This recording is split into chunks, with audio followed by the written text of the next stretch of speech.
Before I start the show, I would like to just take a brief moment to talk about the Black Lives Matter movement, which is a cause that all three of us fully support.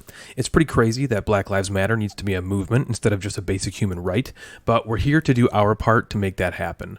We are committed to spreading awareness of anti-racist, anti-oppressive ideology, and for those of you listening who are members of the Black community, while we can never fully understand what you're going through, what you've gone through, we stand with you, as equality and basic level human rights need to be the default across all races, with no barriers of privilege standing in the way.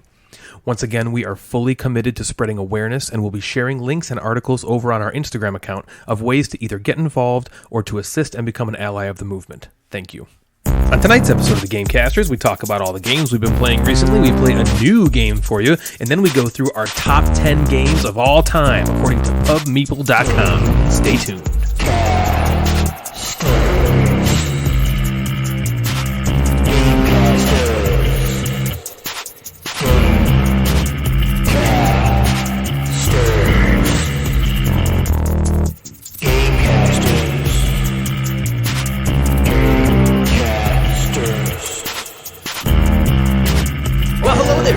And welcome back to the only board gaming podcast that has a me. A lot of other shows out there get by with their own charms and hilarious content, but none of them have quite the level of me that we have, wouldn't you say? This episode is 43, which is a pretty nothing milestone in the grand scheme of things, but with me at the helm, it turns into a significance that must be remembered, if not for us, for me. The fact that we haven't been shut down by the FCC at this point is a testament to just how insignificant we truly are. We average between about 150 and 250 downloads per episode, which is also a testament to Natalie's refresh finger. And every time I tell people, like friends and family, that I host a board gaming podcast, they all say the same thing. I don't know if you guys have this too. How can you talk about board games for 2 hours? Instead of things like, wow, that's great. How can I support you?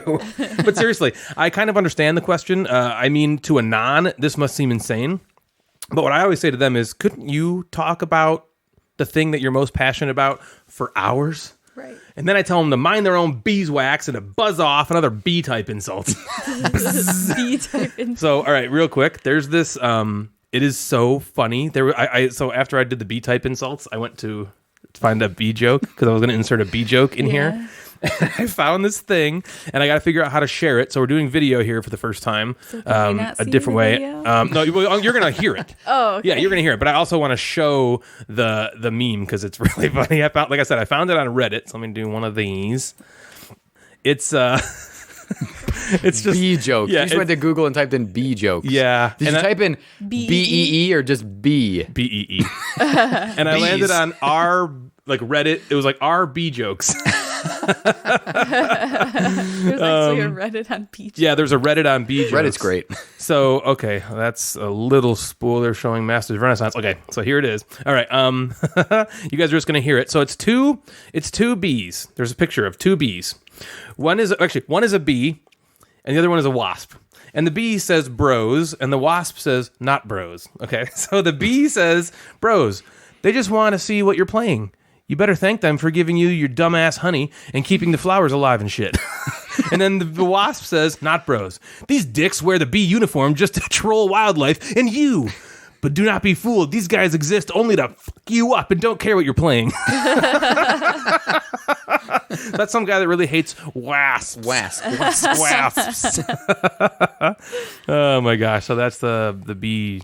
That's the end funny. of the bee joke. Well, B one jokes. of my cousins who attended our wedding asked, I don't know if I told you this, Jeff, but He asked for a good bee joke. She texted me and was like, hey, what's the name of your podcast? I want to check it out. Yes. And so I was like, okay. And I sent it to her and I was like, we have an Instagram too. And then like 2 seconds later, she was following us. Man. Every picture she was like, this is dumb. Did You're she nerds. listen? I don't know if she did. Yeah. But she said she was. And then yesterday, a friend of ours, she said her nephew, she's a little bit older, but she was like an old coworker. What does that mean? I know.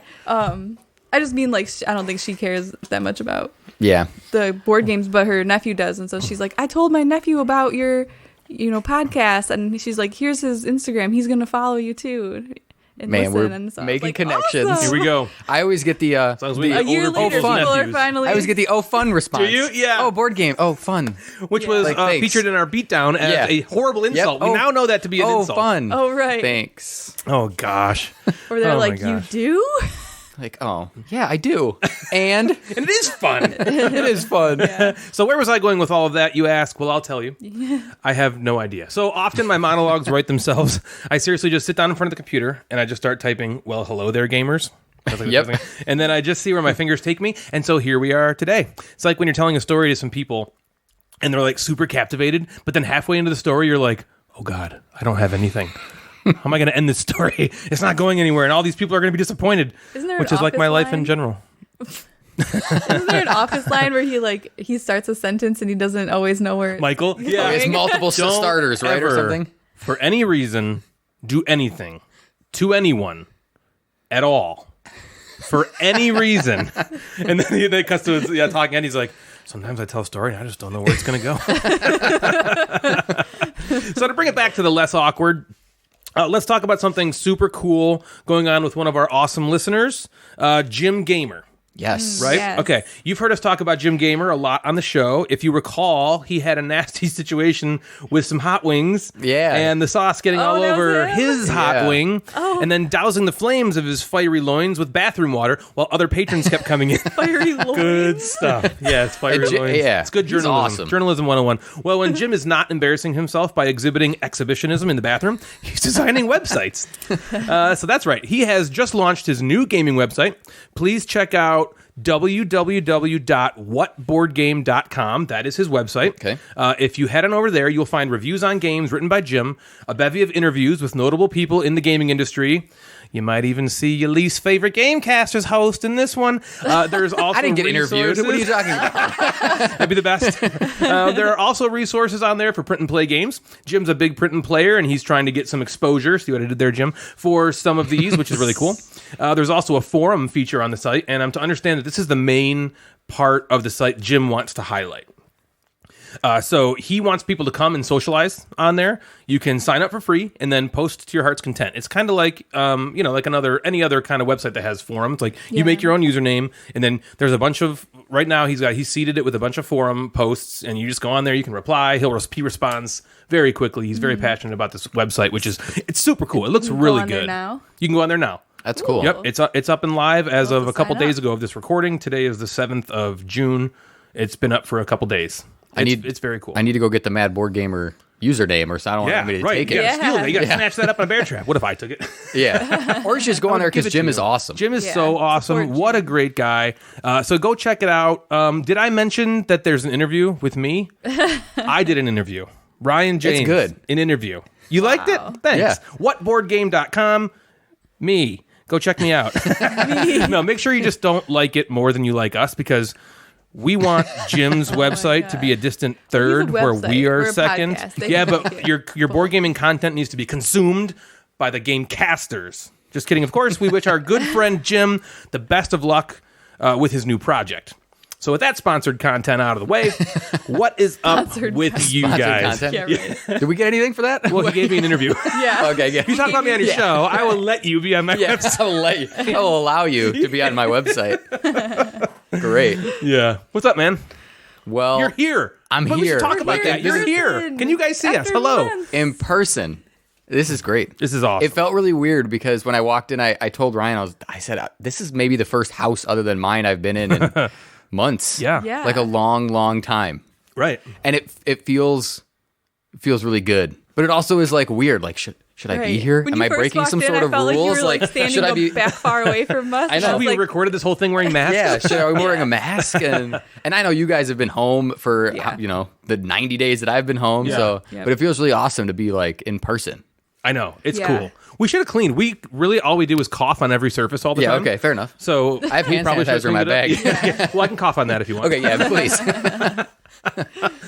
Yeah, it's crazy. This has been such an interest. I mean, like you said, it's not over yet, but But places it's- are starting to reopen. Yeah, Michigan, they're starting tomorrow, Monday the 8th. I know that like restaurants can open at half capacity, and like retail stores can Yeah. open more, and I think next week, like hair salons and nail salons and massage places The most get important. open. Yeah. Yep. There's a lot of touching in I haven't those been able to things, get so my I'm- happy ending. Right, so I'm like, Long yeah, time. things are opening up, but like we just got some more masks because we needed some more from my friend who makes them, and I mean we figured we're gonna have to be wearing masks for a while still, when we go to stores and stuff. Shout like out to that. Stephanie. I making need these to awesome I need masks. to get a hold of Thank you. Stephanie because I need some masks that are a little more comfortable. I have a couple that are not great, but I'm assuming I'm going to have to wear a I mask will at send school. you home with one today And because okay. I She have gave us two like a bunch of extra that are the Okay. same size, and I have my other one still, which I can still use. Okay. So I'll send you home. Yeah, because it's not very comfortable, and I know that I might have to be in one for 6-8 hours a day talking Ugh, to students. that which sounds terrible. I'm gonna need to get something that's like good. I need to get something that has like ventilation, but there's only a certain amount of Yeah. ventilation, right? You can't have Well, like yeah, so these much are just ventilation that you're cloth. like spitting I've out seen of the those mask. ones that have like a little circle on them. Right. Yeah, almost like a yeah. little like spot you can put a cigarette. Because where am I going to put my like cigarette? one of these. I don't smoke. Yeah. You touch it. How long? Students. Well, these ones are just cloth. Like Yeah. I wear them to the grocery store, and like sometimes I'm there an hour because I only go when we like really need groceries. She goes when she desperately needs alone time. yeah, or Oh, let me that. just sit for an Yeah. hour at Well, the I'm grocery usually store. or because I'm walking up and down every aisle because they're all one way, so it's like annoying to like Yeah, isn't skip that weird? aisles. The aisles are one way. Yeah. She's been physically accosted for not following the arrows on the Yeah, Well, in the grocery somebody store. aggressively rules. poked me in the back. Aggressively poked. Well, Have even you ever been a aggressively touch. poked? No, seriously. I try to aggressively I poke was mad Natalie they- once a night.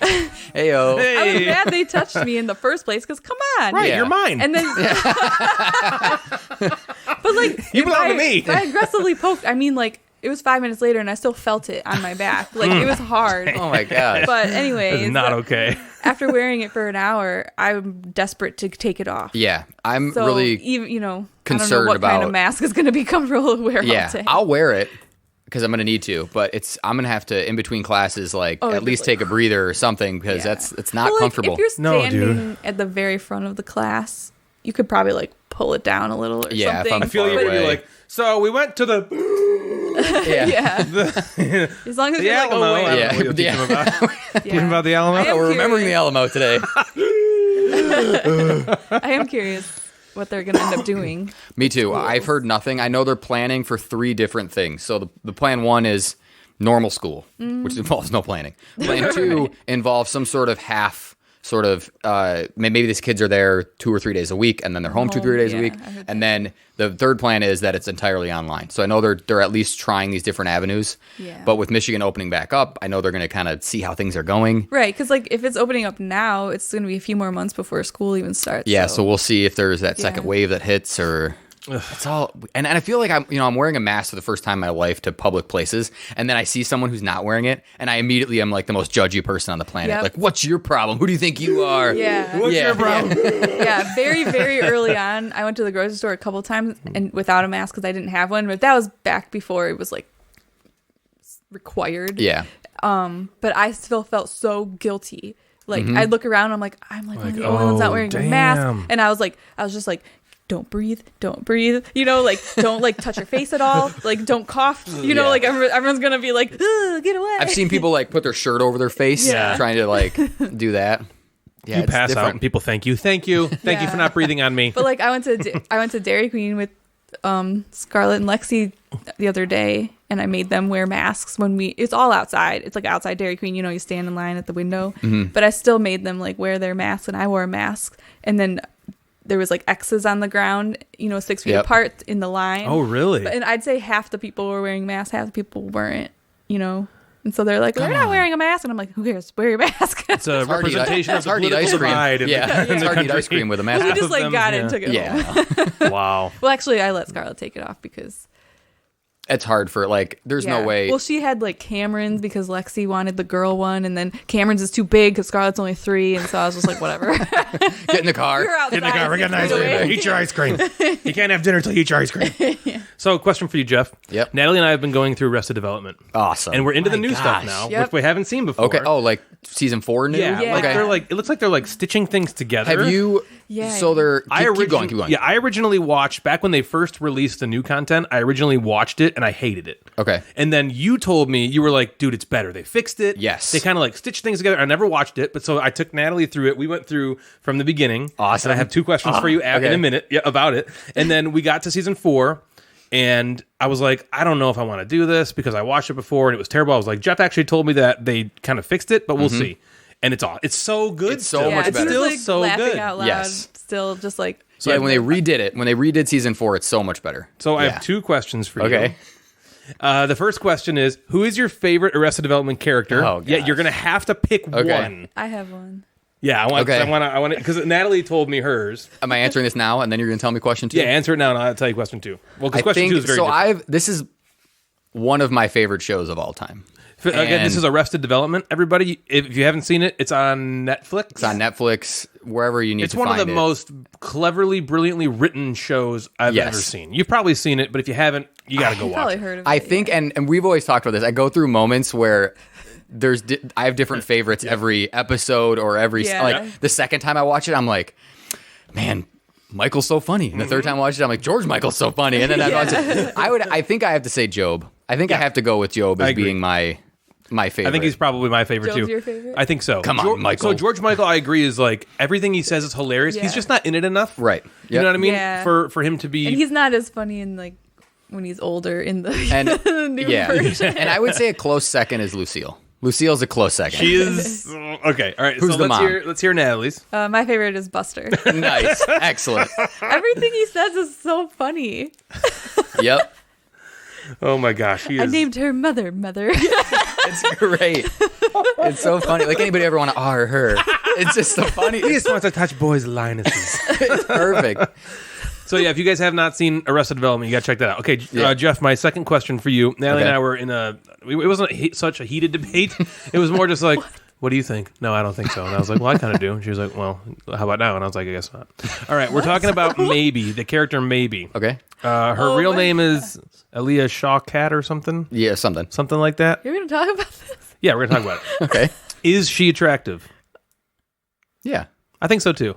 Natalie thinks she's repugnant, No, I thought she was. and she listens to the show, I so this is thought- hurting her I feelings. thought she was cute when she was like younger in Ew. the first part, Gross. but like in like the newer version when she was older, not as much. I feel bad saying this. You should. Why did you make me Should feel a say little it? bad. We'll cut it out if we don't need it. Sorry. No, well, because I felt like when she came on screen, I was like, oh, sweet, there's Maybe. She's looking good. And you were like, ew. And it was just like so Yeah. different. And I was like, oh, really? Am I wrong? Is she not? Well, then like 2 seconds later, he's like, "Yeah, I guess not. I guess she's not." Yeah, but I was Just went really back just and saying forth. that to not be mean. Were you looking at her face though, or yeah? That's Or maybe. That's Yeah, the difference. I was. I like you, between- maybe. Maybe I was. I think Maybe's pretty. I thought she was pretty. I mean, she was young, but I thought she was pretty back then. I think she's Yeah. pretty in the newer stuff. Anyway, great show. Great show, watch That's it. what we were watching. I just think you're anti-freckle.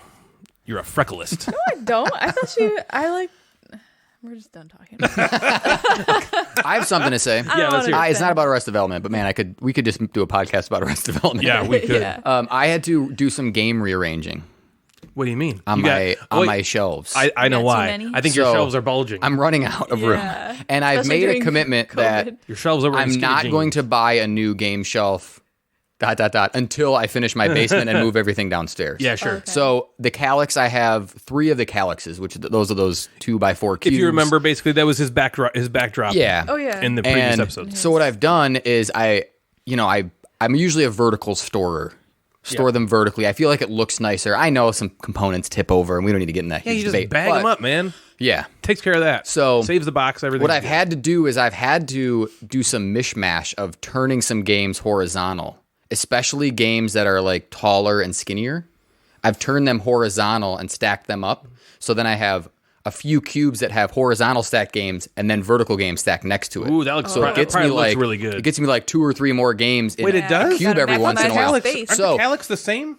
Yes, but you're not utilizing the depth. So if I went and like a size like Istanbul, you could take Istanbul, Marco Polo, Troyes, and Newton and stack them up vertically, and then you would have on the side of it to the right, you would have one more slot for another game, vertical. Gotcha. Or if you slide those horizontal, Yeah, sure, right. and then you'd have another room for it.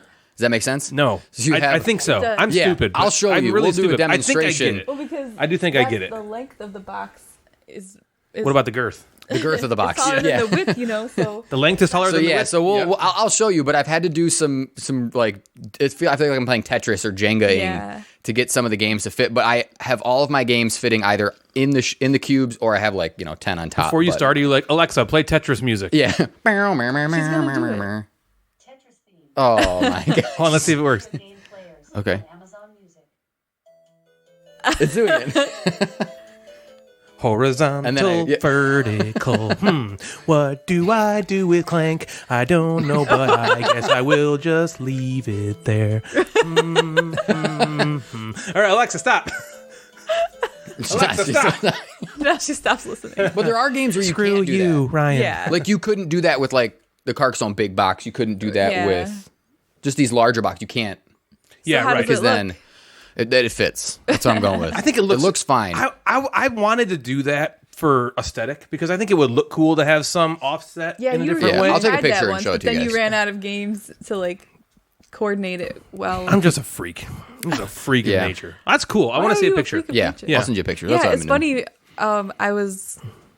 I know it's like a big debate, like horizontal, vertical. How do you Yeah. stack your games? And I saw one of those, those things that they've been putting on Instagram where it's like lists things like this or that, and you circle which one. And I saw a few people do one, and that was one of the questions, like horizontal or vertical. And like everyone that I saw said horizontal, and I'm like, are we like? Nope, that's wrong. They're very Are we- opinionated. They're wrong. Are we in the minority? It's like you I put toilet paper going on with the thing coming down and the front, not the the front. back. It's the front. It's the toilet paper front, is definitely the front. which is the same thing. It's vertical toilet papers.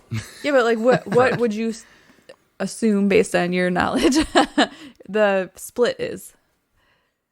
It's probably a little more than 50-50. I think the majority of... No, actually, it's probably 50-50. Okay. I think it's about 50-50. Yeah, I'll go 50-50. The horizontalers are wrong.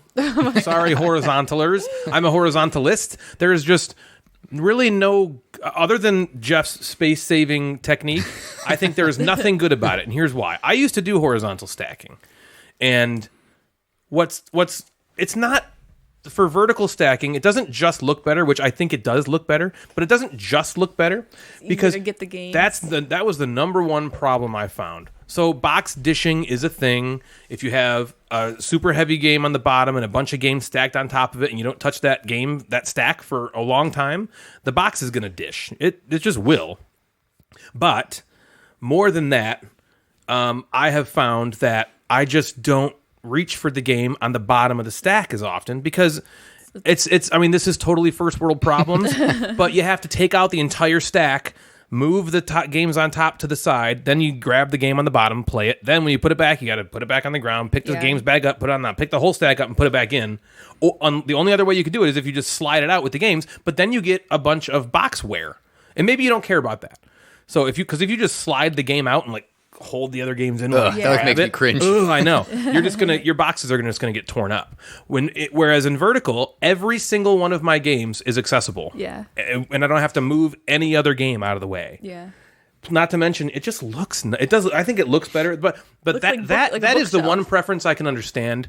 Like, I can't argue with you that you think it looks cooler to have it horizontal than vertical. Like that's just a personal preference, I think. But I think practically, it's better to have them vertical. I mean, Jeff had a comment you mentioned a minute ago about people, and this is what people say. The biggest thing they speak out against is all my components fall.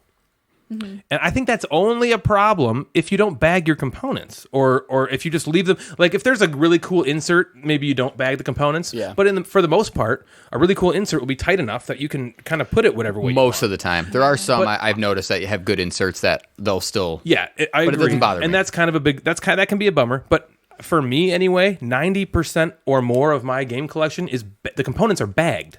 You don't ever just want your components loose in the box. And so because they're bagged, it doesn't matter what you do with the box. It doesn't matter. Yeah. So I'm with you. They will go back to vertical once I get a new shelf and put everything downstairs. You have Yeah. a good reason. Yeah. I mean, It's better than stacking them on the floor. Yeah. Yeah, more shelves, baby. More shelves. Yeah. So, Jeff, what have you been playing?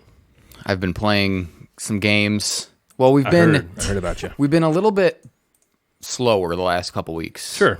I don't know what. Maybe the weather. It's been warmer, so we've done some stuff outside. So we're maybe tired, and we go in. And we also did not make a schedule last week. I know I've talked about our schedule. Yeah, you've been doing the schedule thing, and we for a didn't while. do it. So both games and what we were having for dinner was all thrown off. Yeah. We didn't have any preparation for the week. So we did play a game of Crown of Amara, which I know you guys played and talked about, so I'm not going to go like super in depth into the game review. Sorry, I know I'm ahead of myself. I thought you were talking about something different, and so all that's up right now is the Bees Bros thing. bees.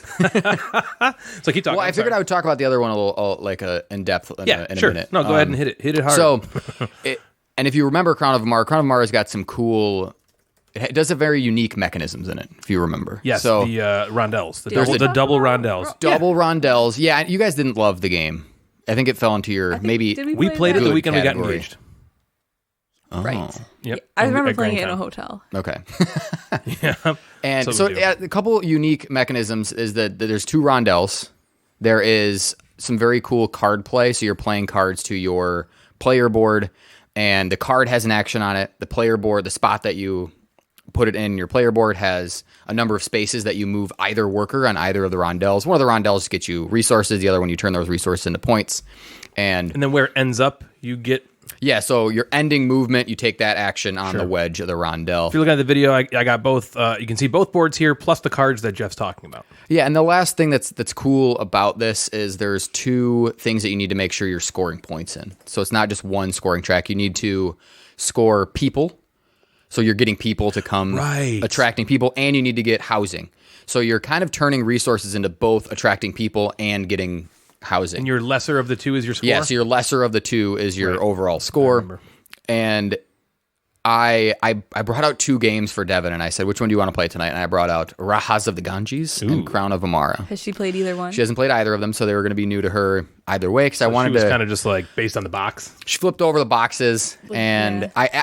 afterwards I asked her, I'm like, why did you pick this one? And she said the picture on the back, she liked that there were two boards. She saw the two boards and like, that seems cool. Let's try and that. that's the marketing ploy for this game. Yep. So we played it, and in my head, it doesn't seem like a game that Devin would like. The art's not amazing. Yeah. That doesn't blow me away. Yeah. It's tough. The game is really tight. It's tight with resources. Sorry. Toit. It's toit with resources, because once you get resources, you need to figure out a way very soon to turn them into points. And if you kind of slip behind on getting resources, or you focus on something that's not right, or that doesn't get things for you, it can fall apart quick. And I was really nervous because I thought she would like Ganges better. And I was like, all right, well, she picked it. Let's just play it. And at the end, I said, Devin, what column is this going in? Is this going in the Devin likes column or the Devin dislikes You column? got to make a whiteboard track? with And- that, by the way. Yeah, I'm keeping track. I have a note section on my phone. Because pretty soon And- we're going to do a top 5 Devin likes game. Yeah. Devin dislikes too. Yeah. And she said she liked You it. have a Devin in your life. Here's what she'll like. Here's what she'll Yeah. like. And she liked it. It surprised me that she enjoyed it. And I asked him, like, would you play it again? She's like, yes, I would play it again. Let me ask you this. Was it because I know Devin very well. Mm-hmm. Was it yeah, I liked it. No. Or was she kind of like, I liked it? Because you can tell. Yes. So subtle differences Yes, in her it was in her more than demeanor. that. It was more than, yeah, it was fine. It was Yeah. more than that. Okay. Because she then afterwards talked about, I need to maybe focus on this a little more next time. She talked about a strategy. Excuse me? And I was like, okay. Turned And her into a wasn't, gamer. I know, it wasn't on Yep. the level of like, she loves Terraforming Mars and Orlean and Yeah. the detective games. Yeah. But for you her to feel like justified now in Yeah. your collection, and Yeah, you and can play it with her. exactly. Was that the first time you played it? That was the second. I played it at game night with Joe and Bill, Deepwater, and then liked it was one of those games that was on my resolution of like, I want to play it again Yeah. because I know it didn't hit for you guys, and it hit for me well, and I was Yeah, like, you liked okay, it a lot. let me play it again. Let me confirm this, and I had a good time playing it. And again, that now that Devin liked it, that's solidifying it in the Because- collection. Well, that's good Yeah. because I remember one of the things you mentioned when we played it before was maybe it wasn't that good with 2, but to hear that you liked it, it kind of solidifies. It kind of helps me. Like, okay, we made the right choice for us. You just didn't like it. It just didn't work out. And I'm glad to hear that you did like it, so you and Devin can play it. Yeah, and more often. And what was great, and this, the problem I think that it would have at 3 or 4 is it could go a little long. You only play 6 rounds. So you play twice. You get a set of 9 cards, and you draw 3 cards every round, and you play through those 9 cards twice. And you, what the heck was I talking about? Anyway, the timing. So it would be like, sometimes it takes a long time. Where you're thinking about what turn you want to do, or like what you want to do on your turn. That can take a long time when it's my turn and you're just sitting there waiting. But with 2, Devin and I played it in an hour. I explained it. Yeah, and I remember it was in quick. an hour. Yeah. I remember that was really great. It was quick. It was hard. I remember it being really hard. Yeah. Those cards around the board on the one board, those cards around the board that you're trying to like score. I was like, because those resources are the same resources you're trying to turn into points for the same ones you're trying to buy these assistants that help you. So it's like, all right, do I spend my resources on these assistants that might help me out later in the game, or do I just go for points right now? It's a really toit.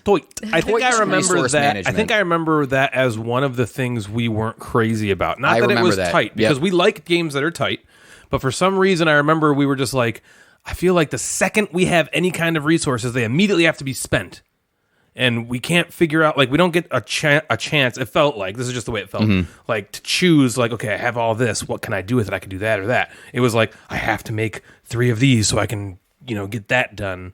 That's all I remember very little, because it was a while ago, but it was something like that. That's cool. That's cool. I'm glad that Devin liked it. I'm glad that you liked it. That's awesome. We played one. So you know that we enjoyed Lorenzo El Magnifico. Jeff, I think you even have this coming. Monday, Lorenzo. tomorrow. Really? Right? Yeah. Oh, yeah. Sweet. Crown of Tomorrow. So that's your game. So I hope so. it's so good, man. Hopefully we're not pumping it up too much, Lorenzo. but it's good. Again, I like it.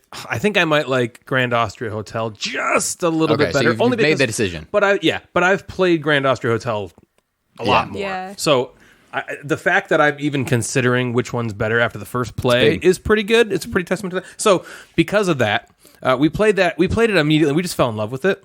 Well, right after it was over, Natalie forced me to buy up all iterations of this game that I could find. She held me by spork point while I scoured the website of our FLGS looking for the expansion, to no avail. She was about to press inward into my thorax when I remembered, wait, I think there's a card game version.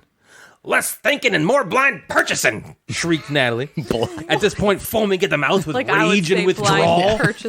The FLGS that I happened to have a gift card for said they actually carried the game in question. So off I went, while Natalie stayed back, pacing back and forth, howling at the moon and just scratching every inch of her body while shuddering, Lorenzo! Lorenzo! Home I came with Masters of Renaissance in my hands, and I was met with the now rabid Natalie, who ripped the game from my enfeebled hands and tore into the shrink wrap with her teeth. She digested and passed the plastic wrap while she punched out the components, and as she sniffed the inside of the game box, she started to calm down.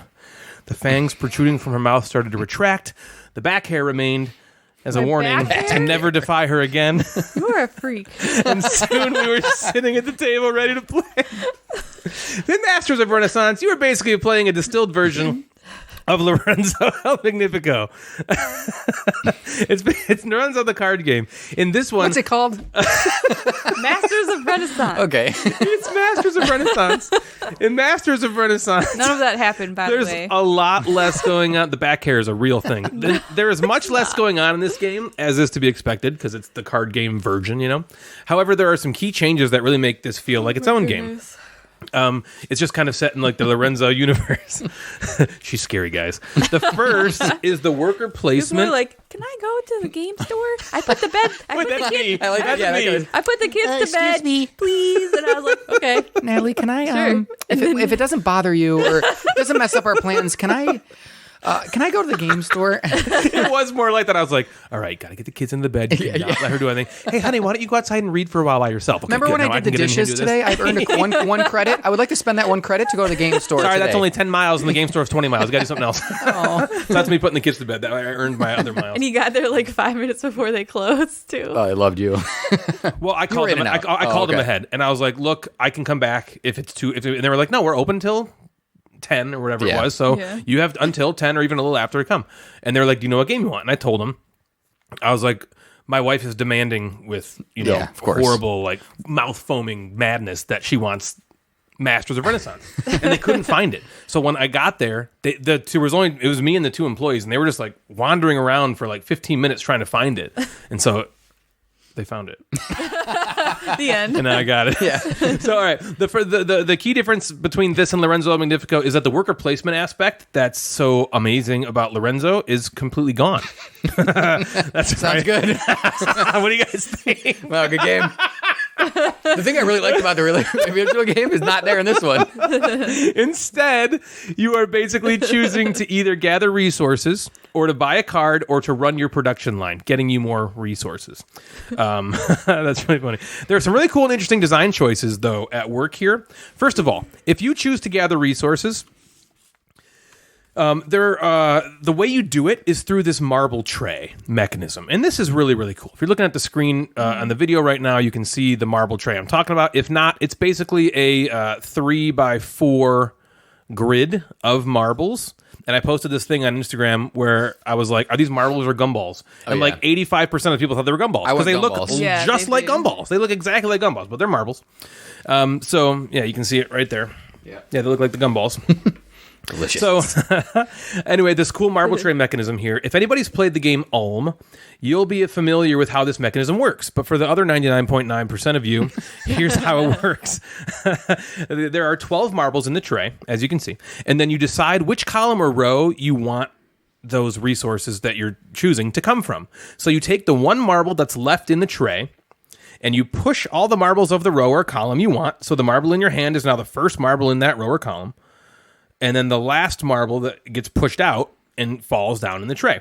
Then you look at, okay, what marbles are left in that row or column, and you take the resources of that thing. And that's really cool. Mm-hmm. That's like the coolest part of Ulm, which I think was a pretty, I mean, maybe there's other games that do that. I like that mechanism. I've never played a game like that before, right? I mean, that's a cool mechanism.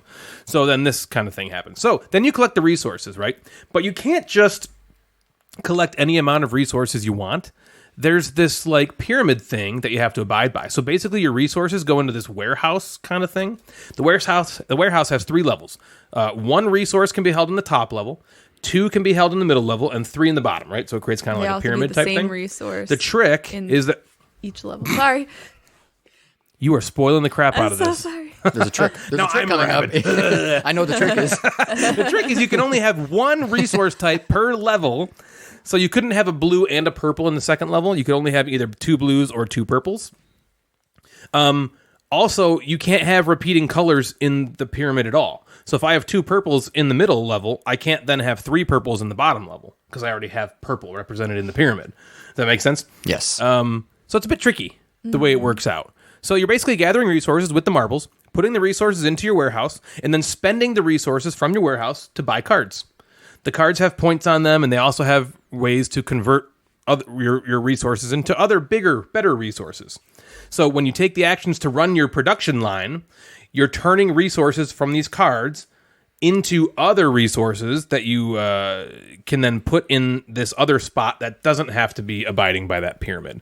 So you only have to abide by that pyramid rule when you're taking from the marbles. But when you buy cards, those give you more better resources, and you can put those in a different like storage box thing that you can then use whenever you want.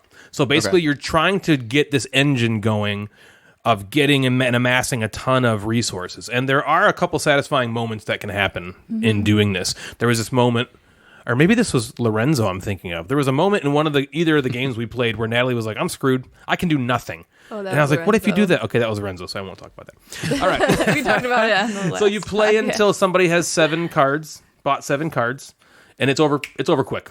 7 cards comes quick. Yeah. Okay. And so there's a couple things I liked and a couple things I didn't. I really liked the marble resource tray mechanism, that Ulm kind of mechanism. Cool. Yeah, that was really cool. That was the big draw for me when I saw it had that. I was like, oh, I loved that in Ulm. That's going to be cool. It was the most interesting part of Ulm to me, and it's the most interesting part of this game. The difference is the rest of Ulm is much better to me than the rest of this. They're not comparable, but you'll see, yeah. So you kind of get a little thought of how I'm feeling. So it was also cool and fun to figure out how to manage that resource pyramid in the warehouse. That was kind of cool because if you ever took resources and you could not put them in your warehouse, your opponent gets benefit. So for instance, if I have, 2 blues, and I there's a spot. All I can fit is my top warehouse portion, and I take 2 purples. Well, I can only put 1 purple in there. That's right. So I had to put the other purple away. By doing that, Natalie gets to advance on this track. That's cool. That seems like it is cool. That was really cool. Right. I like that a lot. And so it creates these moments of like, oh gosh, how do I want to figure out what to do? There's also these cards that can kind of break the game, like player powers, which is awesome. You got to kind of buy them, I think. But then once you do, you get this power. Like Natalie had a power. So normally, if you're looking at the screen, the white marbles are nothing. They do nothing for you. But Natalie had a card that every time you took a white marble, it gave you like a yellow resource or something. Right. And so those can be yellow. really cool. Whites were yellow. Like you pee down the snow. So that part was cool. Yeah, the components that are helped me really a lot. good. The game goes by quickly. It sets up quickly. The whole thing's pretty quick, which is what you want in a game like this. That's about where Did you I say think the end game triggers, 7 cards. Yep. or you advance. Oh yeah, 20 on that or if track. you that track I was talking Which we about. didn't get If one anywhere person close advances to. all the way on that track, the We're game like, ends how? every time. Yeah, not a big deal. So I mentioned before the marble tray was the most interesting part. As this is billed as a Lorenzo Il Magnifico, the card game, I couldn't help but draw comparisons, to the Big Brother. And honestly, I was left wanting. I love that worker placement mechanism with the dice from the main game. Yeah. And I felt myself saying, this is cool, but it's not as cool. That's like the coolest thing about Lorenzo is those 3 dice you roll, and then now my workers have that value, and I have to figure out what to do. And so they just completely got rid of that, and they have this marble tray. It's just not as cool. That's all. It's good. It's just not as good. If the game didn't have the Lorenzo name, I was talking with Jeff about this a little before the show. If the game didn't have the Lorenzo name attached to it, I might not have felt this way. I mean, there are enough similarities that it probably couldn't be billed any other way than Lorenzo the card game because they're very similar in a lot of ways. But I did think it was good. I just didn't think it was great. All right. It's a bit too simplistic. It needed a bit more. It was literally just one giant resource conversion puzzle. It felt like that's literally all it was. Like I was just getting resources to turn in other resources, and that was the end of the game. So there were some cool ideas mechanically, but for me, it's just kind of, I would never reach for this over Lorenzo, probably ever. Because Lorenzo's not so much longer, and it's not so much more difficult to set up, I don't think. It is different, but I think every time I would play this, I would just wish I was playing Lorenzo. So what about you, Natalie? What did you think of Masters of Renaissance? This is Masters of Renaissance. You basically took the words right out of my mouth. Like with the foaming? I took the foam out of your mouth? Oh my gosh. I mean, I won't go into great detail because we pretty much feel the same way. I loved the marble tray as a way to get resources. That was super cool. It's, I have like the memory of a goldfish. So you were reminding me last night about this game. She does. And I'm like, it's so crazy. Like, I remember the feeling of like, yeah, it was pretty good. Like it was okay, good, not great. But when I was looking at it last night again, like looking at the pictures and stuff, I was like, this seems like a game I would like. Me too. Like everything about it seems like I would like On it. paper, And it's, that like, made me awesome. wonder. Tony wonder. If we didn't play Lorenzo first, would I have liked it better? Or is it because we're comparing it and it has the Lorenzo name attached that I like didn't like it as much because we were coming off that high of Lorenzo and then compared to that, this just wasn't as good? Or if it was, like you said, if we played it first, or if it was not attached to Lorenzo's name, like would we like it better? Well, I already sold it in my auction, so we can't play it again. So Oh, you did? Yeah. I really wondered that because Play one more time before it goes. I mean, it Yeah, we was could. fun, and I don't know. Natalie, I have a question Yeah. for you. So I know that we always joke about you not remembering games. Yeah. Have there been a lot of games that you love that you haven't remembered? Like the That I first time, haven't? the first good time you played question. Castles of Burgundy, the first time you played Istanbul, did you remember that 2 days like after? I think so. So I think games maybe that you I forgetting, really- you're just like, I don't want it. Yeah. I don't wanna That's a remember good that. point because Lorenzo, I didn't forget that. And I loved that. And you did that Astute once. Yeah. observation. What are all the mechanisms of Lorenzo? Just kidding. Yeah, that's a good point. Yeah, that is a good point. It's okay to forget those games. So if Natalie forgets the game, if you can it's sell it. She hates forgettable, it. I don't like That's it. Natalie's Yeah. columns. Does Yeah. she remember it or no? Yeah. Yeah. Oh God, please remember Star Wars Destiny. Star Wars So what? You made me I don't play remember. it over and over and over. Star Wars mandatory. You begged me to play it on TTS with you. What? Why don't you just play it in person? Well, this is like before we lived together. Oh, okay. Yeah, we did. We did. Yeah. I mean, yeah, I pretty much felt the same as you. I mean, it seems like a good game, and it was a good game, but it just wasn't. It didn't blow us away. And I actually have a question for you. Are there any games that are like related to other games that you love that you would ever keep both of? Yeah. So I had both. Do I still have Castles of Burgundy, the dice game? That's a really good, like, roll and write implementation of Castles of Burgundy. Yeah, I remember we played that and we liked it. I think I gave it to Jeremy because Jeremy loved it. That's right. I gave it to Jeremy. Then we never played it again, and I was like, I don't really see us playing. Yeah, that's interesting. I remember, like, I kind of want to play it again, but then we just didn't. Well, here's one right here. Keyflow and Keyflower are like Keyflow is basically the card Yeah, game version of that's true. Keyflower. We should do like an episode. I just wrote that's that down interesting. about these one-off games.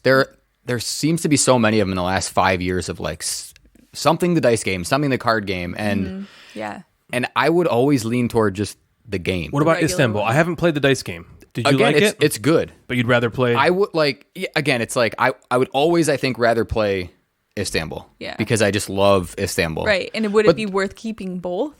I don't your know if I would collection? keep both. Yeah. But the fact that people in our group, so you have Istanbul, Bill has Istanbul, that's great, and Dave has the dice game. Yeah. So yes, I guess it maybe itches a different scratch or scratch the different itch because the dice game can be played in 40 minutes versus. But it's hard when these games are tied together to not be like, I'd rather just be playing Istanbul. or not I'd rather be compare playing Lorenzo. them. I'd rather just be playing Castles of Burgundy. Right. Yeah. We're like, if the game was just called something completely different, yeah. Does it have a pending shot? copyright Does it issues. have a Right. shot? Instead Yeah. of saying like Lorenzo, the card game, you can be like, Masters of Renaissance. yeah, could it just be called, like if Masters it didn't of have that Renaissance tag. by the same designers as Lorenzo. You know what I mean? And so you see Yeah, I don't know. similarities because it's by the same designer, but it's not like connected. Yeah, or I have not like- even King Domino for how simple of a game King Domino is. I have King Domino Duel. Yeah. I have both of them. Yeah. I don't know which one I would rather play. Yeah. I feel similar about them both, but Sure. Right. Yeah, I'm looking around right now and trying to see do I have any games like that I can think of where I still have the card game version or the dice game version.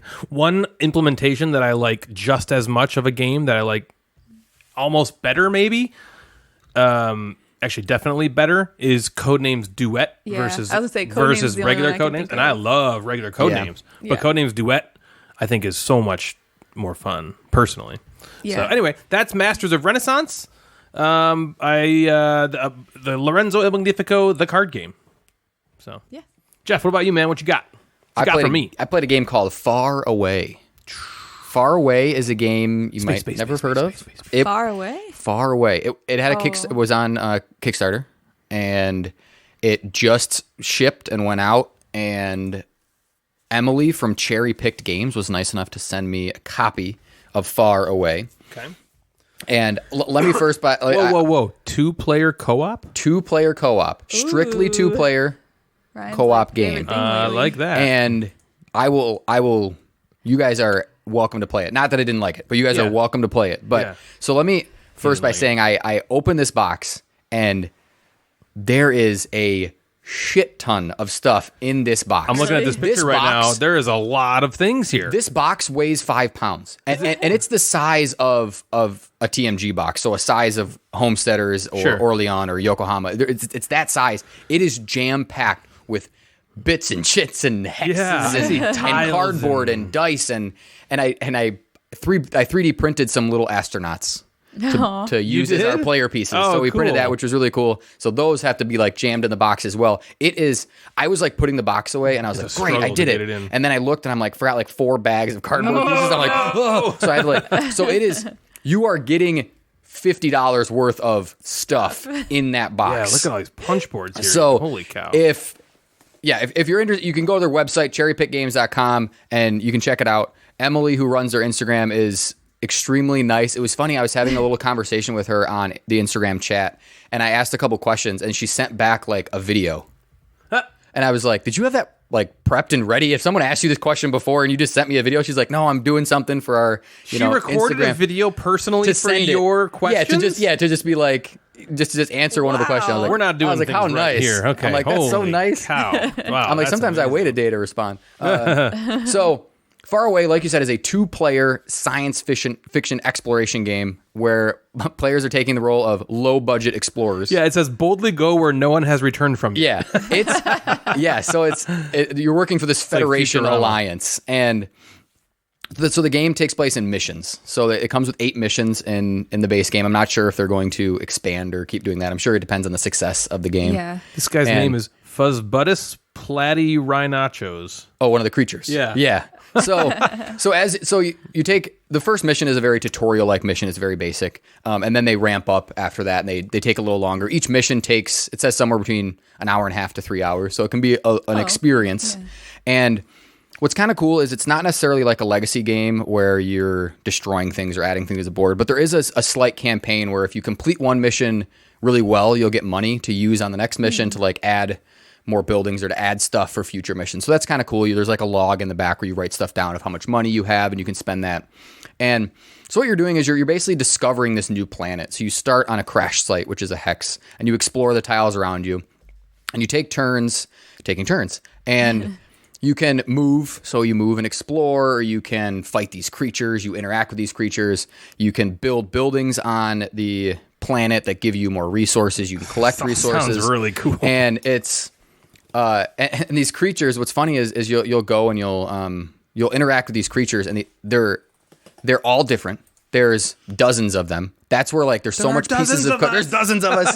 there are dozens of these creatures, and they've created cards and pieces of cardboard for all of them because they move around the map. Yeah, I see. There's little tiles for all these. Yeah, there's little tiles for all the tiles are different. So there's stacks of usually about 4. There's 4 or 5 creatures or 4 or 5 tiles per creature. I like the artwork too. It's like a stenciled outline. Yes, it's super cool. It's like they just found the creature and they're like sketching it. Like this is what the creature looks like. Yeah. And each creature has its cool like species name, like you just read some. Yeah. Which is just ridiculous to pronounce or trying to pronounce them. Yeah. The creature cards have like a little snippet about what the creature mainly does, and there's some icons about this creature will, attack first and then it'll move, or this creature likes to be near forest tiles or stuff like that. Yeah.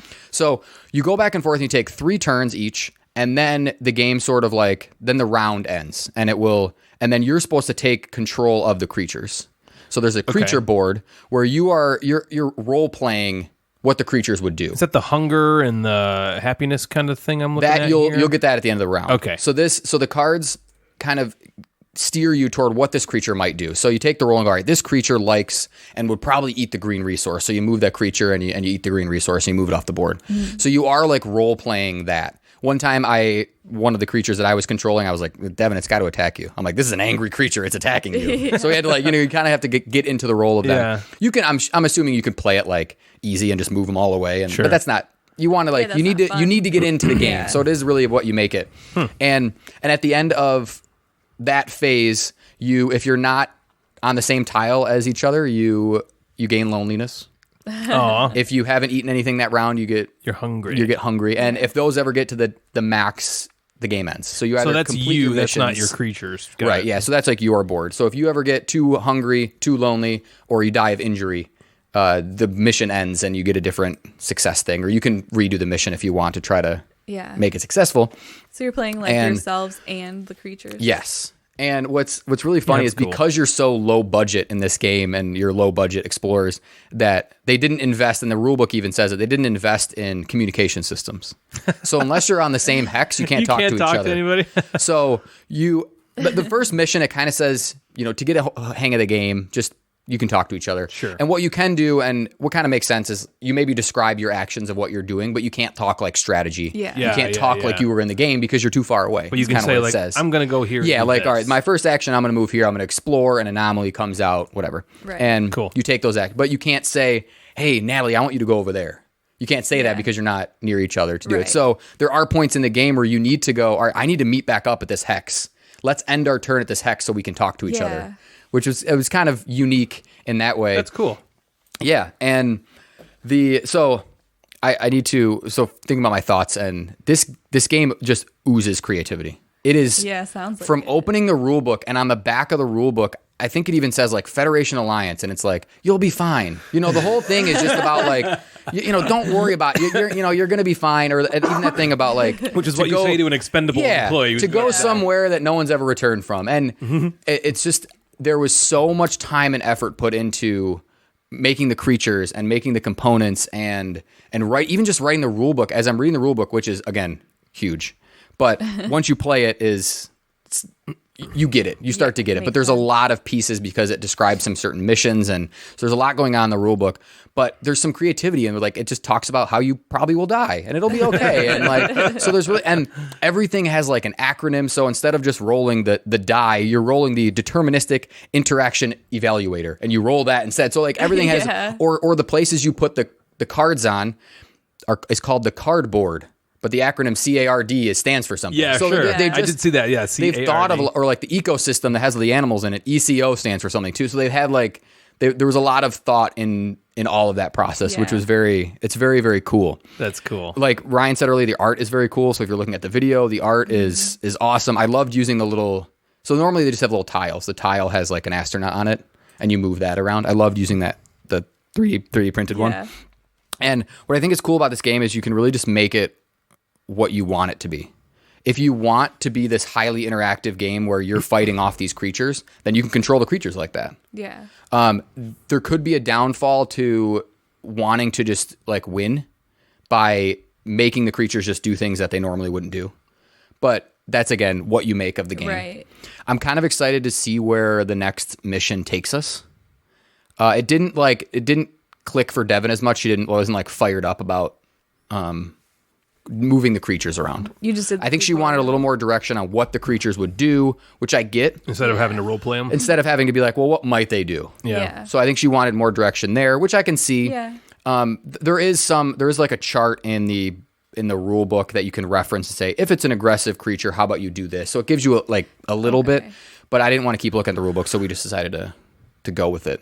I clicked on the comments, and the first 6 comments are 10. Yeah, it's... Love it. Me and my wife are so in love with it. So much fun. One of the best 2-player games I've played in a while, and I do own quite a few. I think that it's a game, again, that if you like exploration games, and it's nowhere near, I don't want to call it a 4X game, but if you like moving to tiles and seeing what's on it and interacting with everything that's there, this is really cool. Sweet. And again, you get just a massive amount of stuff. Yeah. Wow. Cherry-picked games, huh? Cherry-picked games. Alexander Zherabek. If you want to see, game again called Far Away. Cool. That is cool. I like that. Could you play certain missions over again? Yeah, you could. I think I would never play the tutorial ever again. Yeah. That was very simple, but I would play other ones again because nothing will ever come out the same. So you're rolling dice to see what creatures come out. Every time you explore, you roll a different die, so that would show maybe instead of a creature coming on that tile last time, an anomaly or I can build a building on that one, or some resource pops up on that one. So it would play very differently. The mission objectives would be exactly the same, but it would still play out very differently, I think, every time. That's cool. Sweet. Yeah. That's awesome. Very cool. Far away. Far away. All right. Well, what you got? We played another one. We played a game by Burnt Island Games called In the Hall of the Mountain King. Bum, bum, bum, bum, bum, bum, Should bum, Alexa bum, play it? Alexa, play In the Hall of the Mountain King. I'm very disappointed we didn't play this song during the gameplay. I know. We're so dumb. Yeah, you play it the whole time. Yeah. Okay, come on, Alexa. We're recording a show you're here. Ruining our life. Well, that's a slow All right, enough. beginning. Alexa, stop. We'll just do Here it is. Bum, bum, bum, bum, bum, bum, bum, bum, bum, bum, bum, bum, bum. In the Hall of the Mountain King is a good game. Okay. Oh, I just spoiled. And next? That's Next, that's in Trolls. I just realized. Yeah. What are they called? Burgles? The Bergens. The Bergens? Anyway, In the Hall of the Mountain King is a game that just came out last year by one of my favorite designers, Jay Cormier. He's one half of the duo that created Belfort, Akrotiri, and Junk Art. This game looked amazing from the jump, and I just missed the Kickstarter for it, and I had so much regret. Last year, Deepwater Joe was at a game store in Ann Arbor, right before Nerdfest, and he texted me and he said, "Hey, do you want anything?" And I knew that this game was just hitting the stores, and I was like, "Hey, is In the Hall of the Mountain King there?" And he was like, "Yes, it is. The Kickstarter version, in fact, is here, and it's all the bells and whistles, the expansion that's with it, and everything, and it's it was a lot of money." And I was like, "Yes, please, get me that." I had him scoop it up. I've been wanting to get it at the table ever since. A couple things of note here. Like I said, I have the Kickstarter version, which has some of the best components I've ever seen. Dude, it's got metal coins. Ooh, metal coins. Yeah, it does. It's an absolutely stunning production. I'm just going to click through a couple of these pictures here, and you can see how I like the box art. Oh, dude, I haven't even seen the components, but the box art is so cool. Are awesome. Beautiful. The game is just absolutely stunning and gorgeous.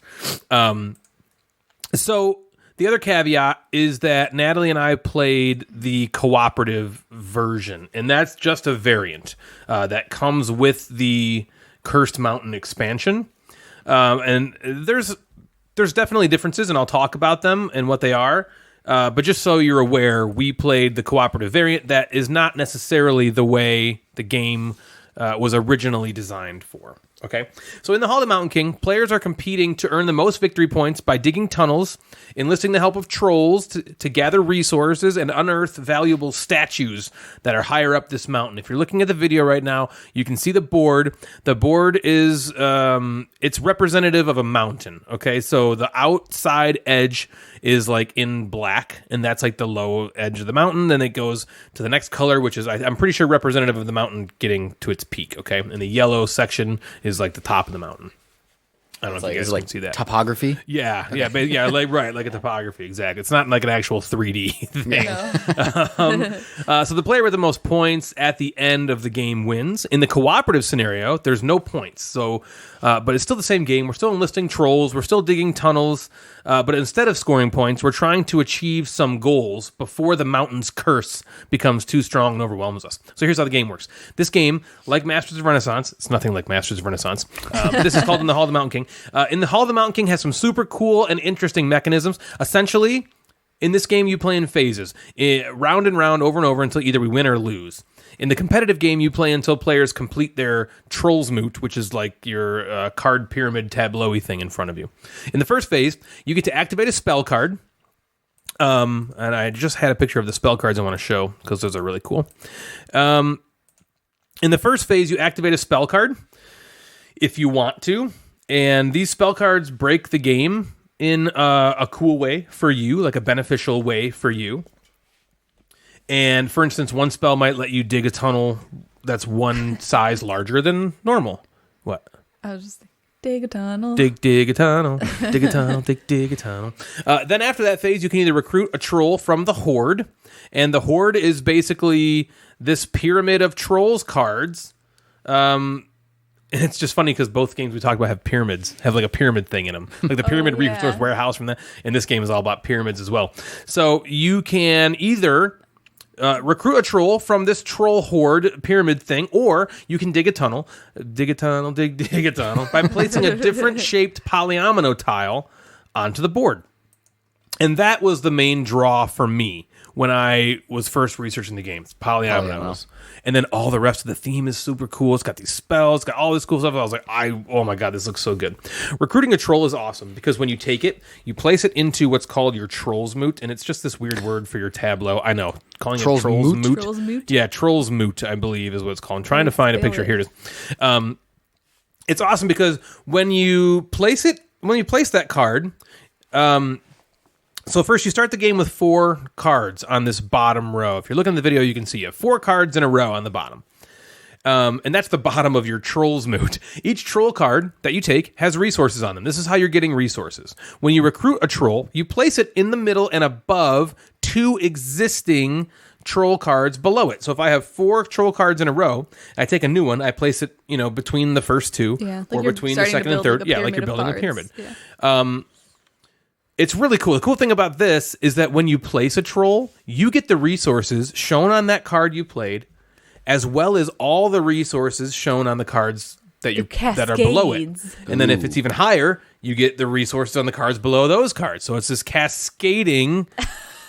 Damn it, Natalie! It's this cascading resource conversion thing that's just really satisfying. It's really cool when you're like, we need all this kind of stuff. How are we going to do this? I know if I buy that troll card and I put it here, it's going to just give me a bevy of crap that I can use. It's so cool. That's cool. The goal is to dig up the mountain to move these statues and earn points.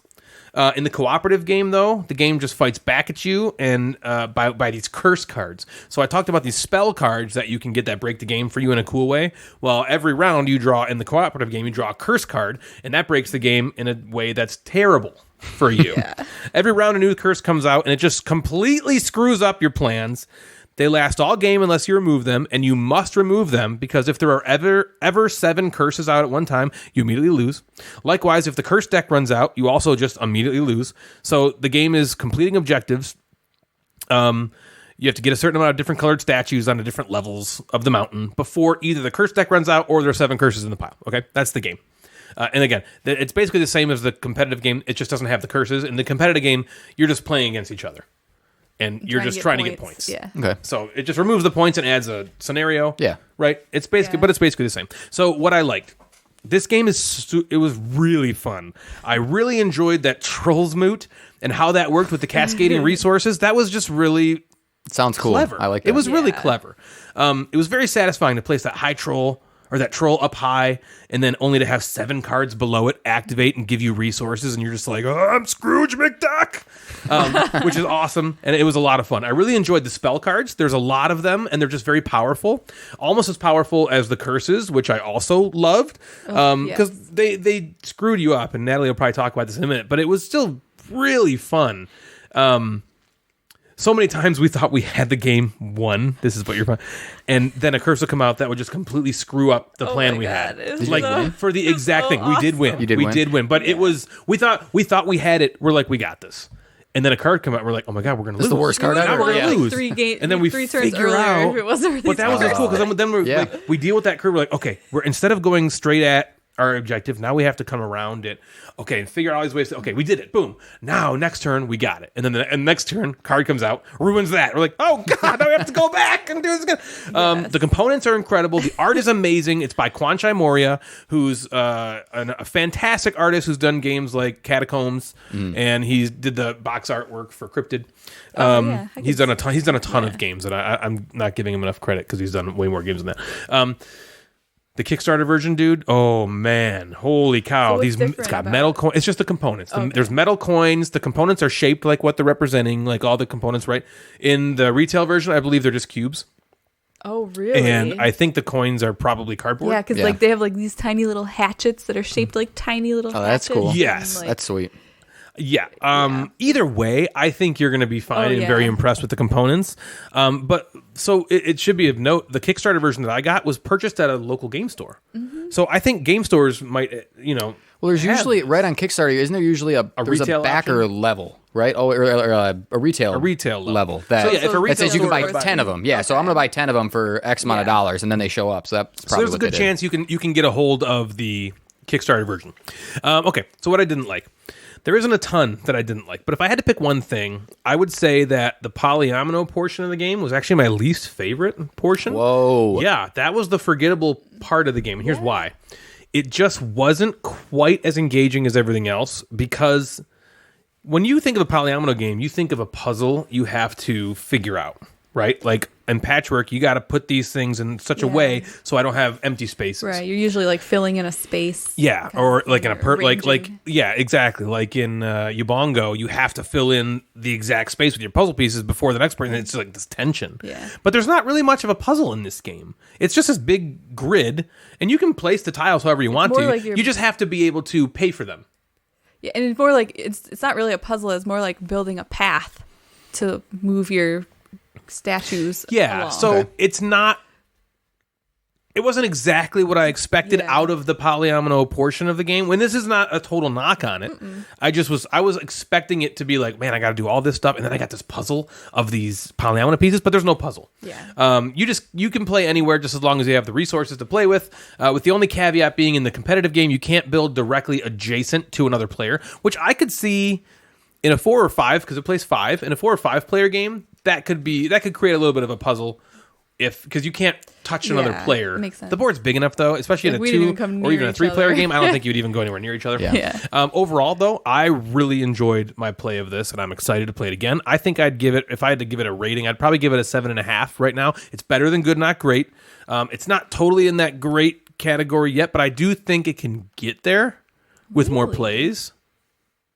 What? I thought Natalie- you'd like it better than Yeah. That was what I thought that really meant. I thought that really was a little surprised it was low. Well, it's funny because I'm talking about it and I'm like, yeah, I like it a lot. And then I went to give it a rating and I'm like, I don't think I could give it an 8 yet. I want to play it again, that. Okay. you know? But it's definitely better than good, not great. I'm not like thinking about getting rid of it at all. You know what I mean? Yeah. I want to play it again. So what did you think? Okay. I really liked it. I might give it an 8. Okay. Really? No, I had a great time playing this. I agree. The components were amazing. It was really fun working together. I think my favorite part about it was the curses, even though they were bad. I know, I agree with you. They made it so fun and like challenging, and the obstacles they threw at us were just like Tell Okay, a couple so of what like screwed us basically, over. you know, like Ryan said, you're trying to get these statues on certain levels of the mountain. Yeah, if you're looking at the video right now, you can see all these statues, and they're beautiful. Jeff, look at this real quick. So we're trying to like they're so it's awesome. That's really we're nice, kind of yeah. like towards the end of the game, you know, trying to like complete look so these good? final statues. And, you know, we make a plan together and we say, okay, I know you just need to buy this like 2-piece polyomino piece and put it here, and then it'll connect, you know, these paths and you can get the statue where it needs to go. Okay, next Yeah. curse. Not allowed to buy 2-piece polyomino pieces. Yeah, we're like, damn oh my it. God, that We're ruins like, everything. Oh, that's okay. We'll just buy a 3-piece. Next curse. Can't buy a 3-piece. We're like, what? Oh my God. And then we're like, okay, finally, like, to get rid of these curses, you have to kill them with like resources. And so, you know, we get rid of these curses so that we can buy the pieces we need. And now we're ready to get this like pedestal thing that you have. No, that's not what it was. Oh no. Yeah, that's what it was. We had to get this pedestal thing to take out 2 of the, I don't know, Troll moots. objective things that we had to do at the same time. We're like, okay, cool. We figured out the path. We can get there. We just need to put this pedestal piece down. Next curse. Can't place pedestals. And we're like, oh my God. In the section that we wanted to. Right. Yeah. Oh, in the yeah, section that we yikes. wanted to. And so things kept happening like that, which like, it never made us mad. We were just like, what? And they were like, okay, how do we figure this out? Yeah, in fact, Gotta get we rid of liked that. that. Because Yeah, it honestly, made it if that more wasn't the fun. case, I think it would have been over. We would have won, and we would have been like, huh, that was easy. Yeah, and like Yeah. all the curses were like all bad. Like there were so many Very times bad. where we were like, there was some that were like worse than others, so that determined which ones we wanted to get rid of.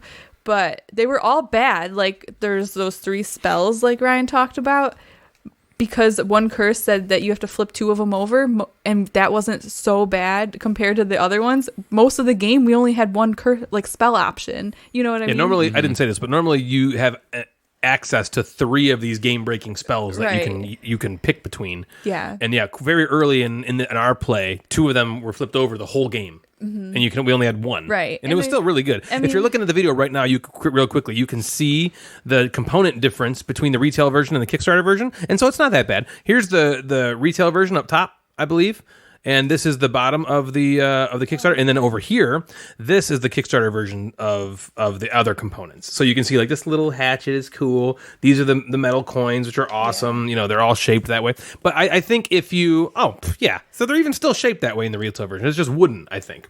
So you are going to be completely happy regardless of which version you get. Oh, okay, yeah.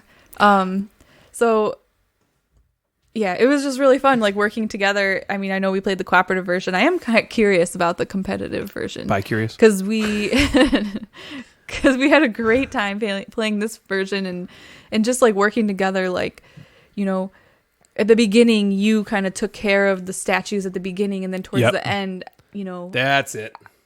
what? That's it right there. You just said it. Thank you. Yay. You because when you were like, really only a 7.5? Yep, That's you're why. right. You're right. That's I the remember. reason why. Because I at the couldn't end, he was remember kind it. of like, I feel like you're doing the rest of the game, and I'm kind of just sitting here. I was supporting, and it was cool because we were Yeah. working together. But like, we all only the needed good you- stuff I did at the very beginning, and then I wasn't involved Yeah. in like actually getting us to where we needed to go at I the mean, end. he wasn't involved in getting us where we needed to go, but you were still like essential. Like you Yeah, were helping agreed. killing off curses. You were No, I helping know. like doing other things. I know. And trading in like I know. resources so that we could do that stuff. It just wasn't as fun I know. as what you were Yeah, doing. You're right. I understand, and I remember. And that so, part. and something different about that versus like Orleans Yeah. Invasion, where we're both just completely engaged the whole time. Right. And that's why I want to play it again, because I did really like the Yeah. experience, but that part of it, and I can't believe I forgot about that. That part of it is, it didn't tank it, but that's what's keeping it right Yeah. now from this first play to being Yeah. a Oh, better another game. thing, just a random thing in the game that I thought was like kind of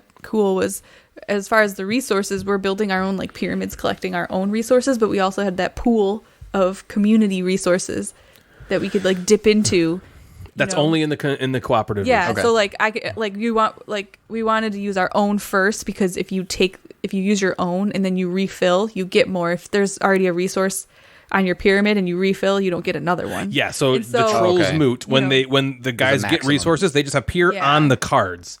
And if you Okay. don't use those resources by the time you activate more trolls, you don't get more resources. They just stay there. Right. And so it was cool because it's like, oh, I have 2, of these red resources and I need 3. Oh, I'll just take one from the community and now I can complete this thing. And, Yep. That was really was cool. cool. And You're there's right. different ways like to refill the community resources as well. And I thought overall it was awesome. It was really fun. Do you think next time when you pull it out, will you play competitive? I don't think so. Ooh, Do you? I feel like Natalie wants to play the competitive Do you version. really? I don't necessarily think like next time we play, but I would like to give it a shot just to see. Yeah, the see what the difference is. Yeah. Okay, Yeah. all 'Cause right. I wonder Maybe if you we would- play with like more people. We that can play the might Jeff's right though. That might version. fix a possible. 'Cause then issue you're doing I your have with own it, 'cause then thing. I can Yeah. do my own thing. Yeah. The curses sounds really cool. I wonder, Oh, it was like, awesome. when you're playing co-op games, I feel like that makes memorable moment. When bad things happen in co-op games, that makes Yeah. memorable moments. Right. Absolutely. And that's what I like about co-op games is, one of the ones that comes to my brain quickly is ghost stories. Yes, like where man. you just feel like you have a grip on the game. Okay, we're doing well, Right, and then throws it's a like wrench in it. ghost. This thing takes your die away, and you're like, oh my gosh. What do we? Yeah. And what yes, the it's heck? hard instead and of frustrating. being like, damn it, you're just like, oh no. Yeah. Okay, now what do we do now? But at least it's like, and then at least you're in a group where you can be Right. like, no, together. Instead of Right. just getting your own curse and being like Absolutely. mad by yourself while everyone's Mm-hmm. happy, and you're like, Right. oh, well, I can't move, or can't do Right. anything. Yeah, it's Yeah. worse So- when it's competitive when you're playing cooperatively. Which is, and it's not in the competitive game, luckily, Yeah. which is cool. The Yeah. competitive game is just me versus you, and you're Right. trying. It's more of a race in this game because you're trying to be the first to get to the inward spots of the mountain to get these big points. Yeah. So Yeah, I would be cool interested to game. hear a follow up with you guys Yeah, when you yeah, play it we're gonna again. play it or if again you for do it sure. competitively. I liked it enough to play it again. Were you doing Tetris? No, I was doing it in the Hall of Mountain King. Oh, I thought you were. Dun, dun, dun, dun, dun, dun, bum. It's now time, dear gamers, for the Narcissist Nook. Just kidding, of course. We know this is a complete marketing ploy for us. Please listen, you might hear your name. Let's hear what you have to say in this episode's Instagram Inbox. And now it's time for the Instagram inbox with the Mad Board Gamer. Welcome to the Instagram inbox. I am the Mad Board Gamer. Guys, I have a question for you. For us? Before we get into some responses, I want yeah. to know how you feel about snacks while playing board games. That's a love eating contentious contention. Yeah. And if you're okay eating them, what snack are you eating? So it depends for me. It depends on having snacks at the table. I'm totally fine with because I've totally relaxed over the years on my, militant, kind of way about my don't bet my cards. Don't, the box has to be perfect and you Yeah. don't drink around my games and all really that kind of has stuff. relaxed a I've lot. relaxed so much because I realized what a dummy. I mean, man, just let's have fun. It kills the fun a little bit if you're constantly policing people, So what I do is I like to just kind of let people be their own best, because all my friends and everybody now, they get it. No one's going to be just like an idiot. And if they are, you kind of like, hey, can you like rinse off your Cheetos fingers before you touch my Yeah. game? Like that's it. Other than that, I've never had a problem with food around games, my games. Yeah. You know what I mean? So long I'm as you're cool respectful. with every snack. My favorite kinds of snacks are the saltier kinds of snacks. So I like the peanut butter pretzels. Yep. Yeah, Them he does. shits are so Yeah. good. I like lots of snacks. What about you, man? Well, Natalie's talking about snacks. She says she likes lots of snacks. You said you like all types of snacks. Yeah, but I was gonna name some. Well, you Let's hear 'em. Raise your hand next time. I know what one you're going to say is, and I'm going to agree with you. Keep going. Twizzlers. Yeah. And lately I've been into those pretzel bits, like the honey mustard. Man, and those are onion so ones. good. Are they just like crushed up pretzels? Yeah. Those ones like Yeah. the Snyder's. Yeah. Snyder's, Those yeah. are so good. That's Yeah, my those like, are so- thing I've been into lately. them buffalo I ones. just like snacks in general. All of them. Yeah. I'm more of snacking's okay. Meals, not so much. I don't need you like eating Yeah. Agreed. like we yeah. can steak and potatoes. Like a Right. full rotisserie Yeah, I don't chicken. need that. Yeah, I just doing that. Or even the greasy foods could go away. Snacking is okay. Like I'm cool. I think pretzels is good. Yeah, saltier stuff is the best. I'm 'cause good with any candy. dry. Licorice. Yeah. Sometimes Devin and I eat like Mike and Ike's. You guys ever eat Mike and Ike's? Oh. Those sit on the My mom table in like a loved little Mike and little like Right. jar, and we'll Yeah, snack like on last those. night we had Cheez-Its and Yeah, vanilla Cheez-Its are wafers. good. So I'm good with that. Anything dry, I still really. police my students a lot more than I police friends Yeah, when it that comes to makes those sense. things. Yeah. That makes sense. Because they're just they got no They have no don't respect think for about anything. they got that. no, No respect. They get no respect. So I asked this question. I asked, what snacks do you like to eat while playing board games? Because that's just what we need to know. Gotta know More it. snack ideas. I've been And dying to know A this. lot of my people. usual snacks. I don't want to go through I'm not going to go through. I got a lot of responses, so I'll like scroll through this thing. I got a lot of Holy People are responses. passionate about their So snacks. people Crap are on the people are cracker. passionate either yes snacks or no snacks. People are passionate just like horizontal and vertical storing games. This is just like I wonder, Tony wonder if the people that say no snacks like vehemently, how long they've been in the hobby. I just wonder that. Only because I feel like I've gone through that when I was younger in the hobby. The newer people won't say no snacks. Will say no snacks. I think when I was first getting into the hobby, this was my baby and these games were my babies. Yeah. And I was just like, they need to be in perfect, pristine condition or I am going to lose my mind. I think And it's so more- if anyone eats around my games, no. And so but the more I've gone through and kind of relaxed as a gamer and just kind of, grown as a person, I don't care as much. Well, I don't think it's necessarily the newer people because So I said I Tony wonder. because I think of like Someone say people wonder. like my sister and brother-in-law, like they're newer into games and I cannot ever see them being like no snack. Well, okay, they're not gamers though. They're not. No. They play like games. newer but passionate. But they're about not it. that's not their hobby. They like to play games. Yeah. You know what I mean? But I think they like socializing Right. more. I think it's more about like how like OCD and anal you are. yeah, but I don't know. Anyway. So we had a lot. Pretzels might be the number one. Sure. Yeah. Because I think pretzels meets a couple categories. What a conversation we're having. I'm so Pretzels hungry meets a great yeah, we haven't eaten today. because it's not greasy. Yeah. yeah. Where like a potato chip or Yeah. like a They're Cheeto not could super get crummy. Yeah, Doritos could get on stuff. That could be a problem. But pretzels, I think that's a strong one. Yeah. A lot of people Yeah. like Yeah, that. agreed. There's some people who like chips and salsa. I do. Someone said French fries with lots of cheese on them, but nowhere near the game. Okay. Yeah. Or that's nowhere one near I the might game. be like, maybe Yeah. we don't. Nestor is an anti-snacker. He Anti-snacker. says nowhere near the He thinks components. you have to like Nope, get up and thumbs go down. to your snack. Like, Yeah. So away. any snacks, I wonder. Yeah, he's Okay. yeah, he like there some goes people that like theory. like again, people like candy or gummy bears was a good one for some people. Chips and dip, people like that. Yeah, Wow. baby. I love Yeah, chips and dip. Maltesers. Maltese Falcon. Yeah, Maltesers? What's Maltesers? I have no idea. Two Maybe that's like a. Let's look at it. two people said Maltesers. Maybe that Is that in like another across Maybe the it's country? like pond? is it like a chocolate? How do you spell it? MAL teasers, TEASERS. That sounds familiar. Maybe it's like I wonder if it's a regional thing. It's chocolate. Chocolate. So people like chocolate. Maltesers. Mars Oh, okay. They're Whoppers. Whoppers. Yeah, they're Whoppers. Okay, so that's it going in the candy thing. So a lot of people are on both sides, and yeah, pretzels being the top snack. So think about the top snack you like if you're out there listening. And, Wow. and then I followed up with a question of, give me the bad story. The bad story of Everyone's got drink, food, near games. I go first? Yes, and Yeah. I know what you're going to say because I have one. Was there, I think. It's not the Cheeto. No, it's it not was the Kevin. it was It's not at the Kevin work. one. Oh, okay. So this is I used to sleeve my cards religiously, and when I was first introducing some people to the hobby, they treated me poorly They for made that. fun of him. Made fun of me like crazy. Like, I sleeve my your- cards. Your cards are in Oh, what a nerd. little You tiny sleeve plastic your sleeves. cards. Aha, you dummy. You know, like, haha, let's all make fun of the loser. And so right after this one person was making fun of me for sleeving my cards, like it was serendipitous. Yeah. She smacks her hand into her cup of water that she was drinking all over the cards. And I was like, now, guess what? You would have just bought me a brand new game if my cards weren't in their little loser plastic. Because right after she was like, This is exactly why. you don't need this. Boom. And she all over the place, you know? And so that was my... Was it Palace of Carrara? What was the game? It was The Resistance. The It Resistance. was a long time It ago. was? I think so. I thought someone spilt on Palace of Carrara for you, too. Maybe not. No, it wasn't Palace. My original copy of Trajan got... Oh, maybe, yeah, that's what it Destroyed. was. Are you sure it was the Resistance? Nope. I remember it being in a conference room.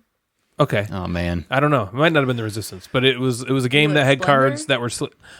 Sure. Splendor. Let's go with that. Oh, you know what? Machi Koro. Oh. Machi Koro. That's That's all cards. Yeah, all I'm cards. sure people All have had to cards. replace games or throw them away because of it. Yeah. Yeah, for sure. Mr. Day 1607, Lewis. knocked over beer all over Lords of Waterdeep. Oh. And they were like 2 hours into the game. What's that thing from Despicable Me? Knocked over. Knocked over. Yeah, there's like Oh, man. a lot of these are just spilled on things, so I'm going to run through some of them. But the runaway leader spilled beer all over Gloomhaven. It's a whole lot of beer. It's a lot of beer, and it's Beer. And beer's not That's an expensive game. expensive That's an expensive games. game to beer. one spilled red wine all over a game. That's even worse. The board and the that's bad. tokens were swimming in wine. Oh, no. Yeah. And that's, Swimming. I sent her a message and I said, were you playing viticulture? Because that would have been ironic. Yeah, She that would have said, been... That'd have or been okay videos. then. No. Emotional Cyborg, this is really funny, had an instance where sneezing all over the game. Sneezing dip that you just ate all over the game. She said it was the most embarrassing thing that's ever happened. And it just was like sneeze Like, everywhere shoot. of like dip. What do you do? I don't know. If you're at someone's This- house, you're just like... I think you Napoleon Dynamite You gotta get run the out fuck of Yeah, the room. you just leave. Or you just like moonwalk away. Yeah. So this is funny. Moving meeples. So the question was, tell me something bad that's happened during snacking in Yeah. games. Yeah. So Moving Meeple said, yeah, I got fat. Wait, but you're moving meeple. You were just sitting meeple there. Yeah. Lethargic meeple.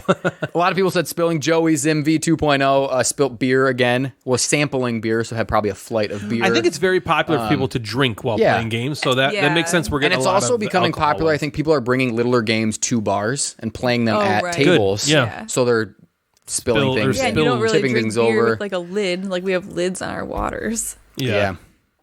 BG Rules Review says no. We eat separately. So I don't do that. Don't come to the game table hungry. Yeah, right. Jim Gamer, who we always talk about, wine destroyed his Blockbuster card. So they game Blockbuster, I think, by Yes. Big Potato. Yeah, Big Potato. And he said, and I agree with potato, him, big it's a potato. risk of party games. Party games are going to get spilled Yeah. on. And it's just, and sometimes, Luckily, those are cheaper. yeah, they're cheaper, and you Yeah. might not worry that a card might Right. have a stain all over it. Cheetos stain. Yep. Date night dice, beer overflowing, and just like with a mix of board game components. It was just like Wait, we don't know what beer game? and I know. So Emily told me that Ben, all he yelled was beer, beer, beer, and tried to like clear it off. And it's just like it's this moment of just don't know what to yell, so you panic. just yell the yeah, first you thing, just beer, go, beer, beer, "Ah," you just like try to so, the beer. Yeah, it's so those were some of the stories that got sent to me. It was just funny, and I'm sure it's happened to all of us. Where we That's just hilarious. Ruined Yeah. something or spilled on Yeah. things. Do you have one, Natalie? Do you have a story you can think of? Or is that the one that I said? Is that the one? I mean, that's the one that I always think of because it was like so significant. It was perfect because she was just giving me shit And it was like about why I do it. And just she's proved the one. exactly that- why and you're you like, sleeve your boom. cards. Yep. But other than that, no. Yep. I mean, I don't really recall any bad moments where food or drink has ruined anything. Yeah, which is funny because I think it's mostly like people are adults. You know, if you Yeah. trust them to be adults, they're gonna generally more or less respect Right. your stuff. There's been like Yeah. little You're moments. playing here with and kids, there. like in your instance. Yeah. I understand. You got to be like you're on them. There's been little tiny moments when back when you were in your more not so relaxed phase. You're not cool face. And like I would like accidentally like spill a tiny like drip of something on a card, and I'd look up and be like, try to wipe it away before you notice. I'm like, oh god, I look okay, I'm fine. You're bringing back memories. I'm gonna, Yeah. Now we're gonna have to go through every card in every I'm gonna game. be that again. What is it? Oh my gosh, that was really fun. Yeah, that was really fun food stuff. and spilling. I like that a lot. So I wouldn't want to be insert beatdown game name today, as it's about to get a virtual thrashing on today's board game beatdown.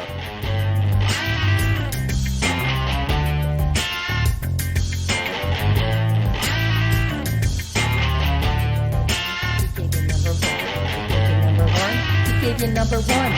All right, on today's Board Game Beatdown, we have a game that has 31,000 ratings on Board Game Geek and 4,700 comments. Ooh. And the name of this game is Blood Rage. Ooh, yeah. All right, Blood Rage, Take it's it your down. time of the month. Yep. Okay, I almost didn't say this, but in parentheses I wrote, this is not at all related to the fact that it's that time of the month. Oh, I love you so much. I'll unmarry you. Because it is. I'll unmarry you so I can marry you again. Jeff, divorce us. Will you marry me again? That's right, it is your Blood Rage time. Yep. There's somewhere between 150 and 250 people now know this. Hooray! They're going to learn your cycle. Put it on the calendar. It's June 7th in July. Natural thing, people. Yeah, oh my gosh, that's funny. Okay, continue. All right. Let's see what people hate about Blood Rage. Okay. Serbane says, this game is shitty. Those ones are my favorite, by the way, when it's just like, this game is bad. Like, you didn't even give it a real review. It's so funny to me. They're like, Why write that? oh, this game sucks so bad, I'm going to give it a 1. And my comment is, this game is shitty. Yeah. They're just like, Why? I need to write this out. That's so Oh funny. my gosh. P-Tam Club says, the game has many card to play, but I can't play because not enough the rage. That's great. Hold on, I'm looking up what PTAM is because I want to know what this club's all about. P-E-A-T-A-M. Parallel tracking and mapping is a camera tracking system. Oh, I want to join that club. So he's in the PTAM club. Olive Wolf says, I like this game. Wait, Olive Wolf? Yep. Okay. I like this game, but pervy designer had to make a clan of Viking women with their tits out. What a perv. What a perv. Eric Lang, the They perv. just really didn't like that part of it. Artemis says, I played this game once. After the first of 3 rounds, I honestly thought we had the rules incorrect, as the game was so bad that I was certain that we had missed something. The only reason this game is rated so well is because of the miniatures. This is the worst game I've ever played within the strategy genre. Why did I put this on here? That was the most boring. That was part of the review still. I was like reading it, I'm like, oh, it's got to get better. Oh. It's like that. It's like at the beginning, you're telling that story and everyone's looking at you like, oh, what's going to happen? Oh. And it's going nowhere. Sorry Real about quick, that. I want to go back real quick to the one you said about the pervy designer thing. Yeah. There's a big, it's like a controversy about how women are portrayed in board games. Oh. And so I'm not going to say the pervy comment applies to this, but there's a lot of thing where, and rightfully so, I feel like women are sometimes upset about how they're portrayed in certain games. I get Like that. in a game like Blood Rage, where this woman just has her tits out, women are like, well, why don't they have games where guys have their dick out? Like, it just doesn't, it's not the same like that. So I can understand being upset or offended by that. I don't know if that's what that person was necessarily talking about, but maybe. And if so, I just wanted to say that is an actual thing. Yeah. That, That's been around a lot. Like, even video Yeah, games. I get that. Video games, board games. Yeah, absolutely. And so I think that's something that that's a legitimate one, but it was said in a funny way. Right. Yeah. What a perv. What a skeevy little Yeah. perv. Infinity. Didn't I call the listeners skeevy board gaming pervs Yep. one time? Yeah. Oh, maybe that's why we're down to 150. Right. We're losing listeners. Whatever, it's fun. Infinity Reborn says, so boring.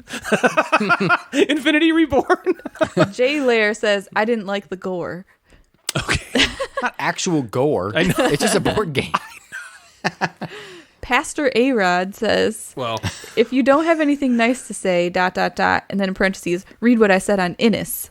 Inish. Ooh. Inish. I didn't go Really? read what he said. Oh, come on. I know. I'm looking right now. Okay. What's his name? Pastor A-Rod? A-Rod. But Yeah. it's all together. Alex Rodriguez in didn't like one, that game. Like no spaces.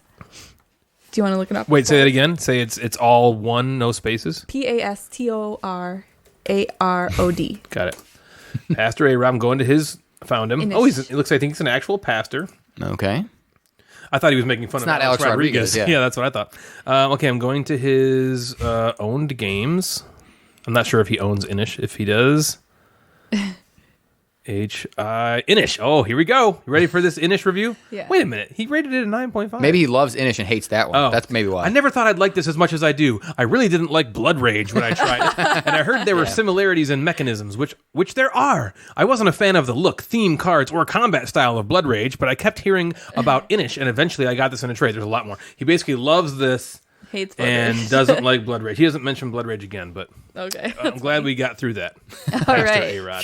Okay, so this one's a little bit longer, but it's funny and worth it. We'll be the judge of that. Yeah. Escoceris. Oh, it's Samo. That's why. Oh. This guy... He's one of the two that we've talked about before, right? What about this? Yeah, he's on Board Game Geek. He is he's very long-winded. Okay. First of all, Well, I'm not reading all of it. And I'm skipping a bunch. he's Good. He's opinionated. He's Okay. thank you. That is exactly right. He's very opinionated. This is I thought was kind of funny. Okay. Blood Rage relation to Citow. Is that how you call it? Citow. It's like another game. I don't know. No.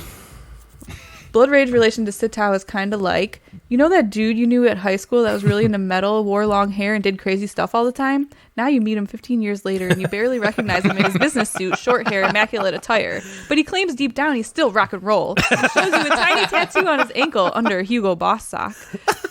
And then he goes on and he says, like, instead of figuring out how Blood Rage is a hybrid, if it is, it would be easier to point out where it's not a Euro. And blah, blah, blah, blah, blah. Several more paragraphs comparing it to Citow, and then this. Maybe this game is actually a different type of dude than I described above. It's the metal dude guy you meet, but turns out that just his visual attire as he's managing 10 bands, organizing 3 festivals while having another $1 million business on the side, a yacht, and a villa in the posh part of town. Wow. And of course, he's married into a rich political family. The metal thing, merely makeup. Wait, this is the personification of Blood Rage to this guy? I guess so, yes. It comes off as this sort of game, but apparently it owns a yacht. Right. And then he writes, yeah, those minis, just bling on top of a Euro. That's the yacht. Yeah. Okay. That's all with that one. Old Samo. Simwork says, somewhere between meh and hated it. Oh, I would think meh is higher than that. That is so much. I like that so Yeah. much better than the really long great. ones. Right, me too. Somewhere between meh and hated it. That's basically good, not great, Yeah. right? Yeah. The Bilge Rat says, Who rat? it's like Bilge. Bilge. Ooh. A box of plastic toys, rumored to have a game included as an afterthought. Oh, there's a game in here. I'm so happy we don't love this game, or I'd be so mad. I know. Worker Placement says, the worker placement in this game is terrible. Hey! What a great I account. know. That is so I want to meet funny. him or her. Yeah, me know. too. We got to This- look up worker placement. This is a random one pulled from Amazon, and you would know it's from Amazon. Brett and Laura say, returned due to incredibly long and confusing instructions. Classic Amazon board game review. So Brett and Laura then had to return it. Like, opened it, took the shrink off it, ruined that part of the game, opened the box, didn't like it, and then had to go to Kohl's and return it to Amazon. Because that's how you return stuff to Amazon. Really? You do? Yeah, you can go to Kohl's and return stuff to Amazon now. I didn't know Yeah, that. they'll take What? anything. Aunt Donna. Yeah, Hilarious. friggin' Jack and Diane. Who is it? Yeah, Sue and Laura. Sue and Larry. What? Brett and Laura. Oh, Brett and Laura. I got Laura right. Sue's Larry. Senseless Guy says, Okay. win for doing poorly, the game. Okay. Olivier Andu says, first age, not bad. Second age, not good. Third age, awful. Oh. And last but I not actually like least, the game. Jelly Nut says, sorry, Blood Rage. I know you wanted me to love you and your plastic monsters are impressive, but it's just not worked out between us. I'm moving back in with chaos in the old world. Okay. Yeah. I actually really like Blood Rage. I think that's a very good game. I would like to.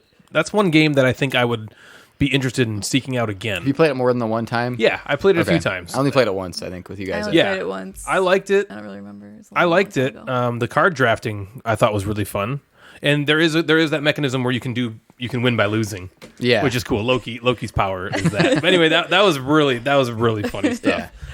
Oh my gosh. Okay, we ready for this? Is it the Backwards ho! In today's game of the episode, we're going to do something different. It's a game I like to call Sit Emag See Drurchel Cab. In Sit Emag See Drurchel Cab, you're going to try to be the first to guess the game that I'm talking about, but I'm going to be saying the title backwards. What? I'm going to read it as if it were spelled correctly. I might only read part of the game good? so as not to confuse you too much, but these will be popular games that you both know. Are you ready? Oh boy. Ear, he, ooh, og. Oh, here we go. Oh, just gonna do it. Are we ready for this? Okay. I would say try not to spell it out, like write it, because you could write it out and maybe. Yeah, Are you ready? I won't do that. I'll just listen. Okay, here we go. Game number 1. Osnerol. Natalie. Lorenzo? Oh, yeah. Wait, Jeff, can you take... Yeah. Natalie 10, Jeff 0. Were you so far away from Score. that? Yeah. You got that quick. Damn. It was probably good that you Natalie were won. watching me as I was typing them. This probably helps you. Just kidding. All right, we ready? Number 2. Loser. Jeff. Azul. Yeah. Blue. Yeah, blue. All right, number 3. Anrivac. Anrivac. Natalie. Caverna? Holy cow, you guys are good. I have a strategy. Man. What, just be smart? I don't. I'll tell you later. No I don't wanna letters? give it away. I know all the letters. I was tipping myself with the face of the tape. I know my letters.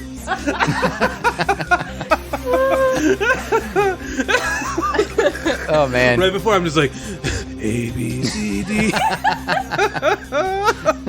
All right, you ready? Yep. Number 4. Nevermoolg. Nevermoolg. Natalie. Gloomhaven? Yeah. She's going to win. I can't do this fast enough.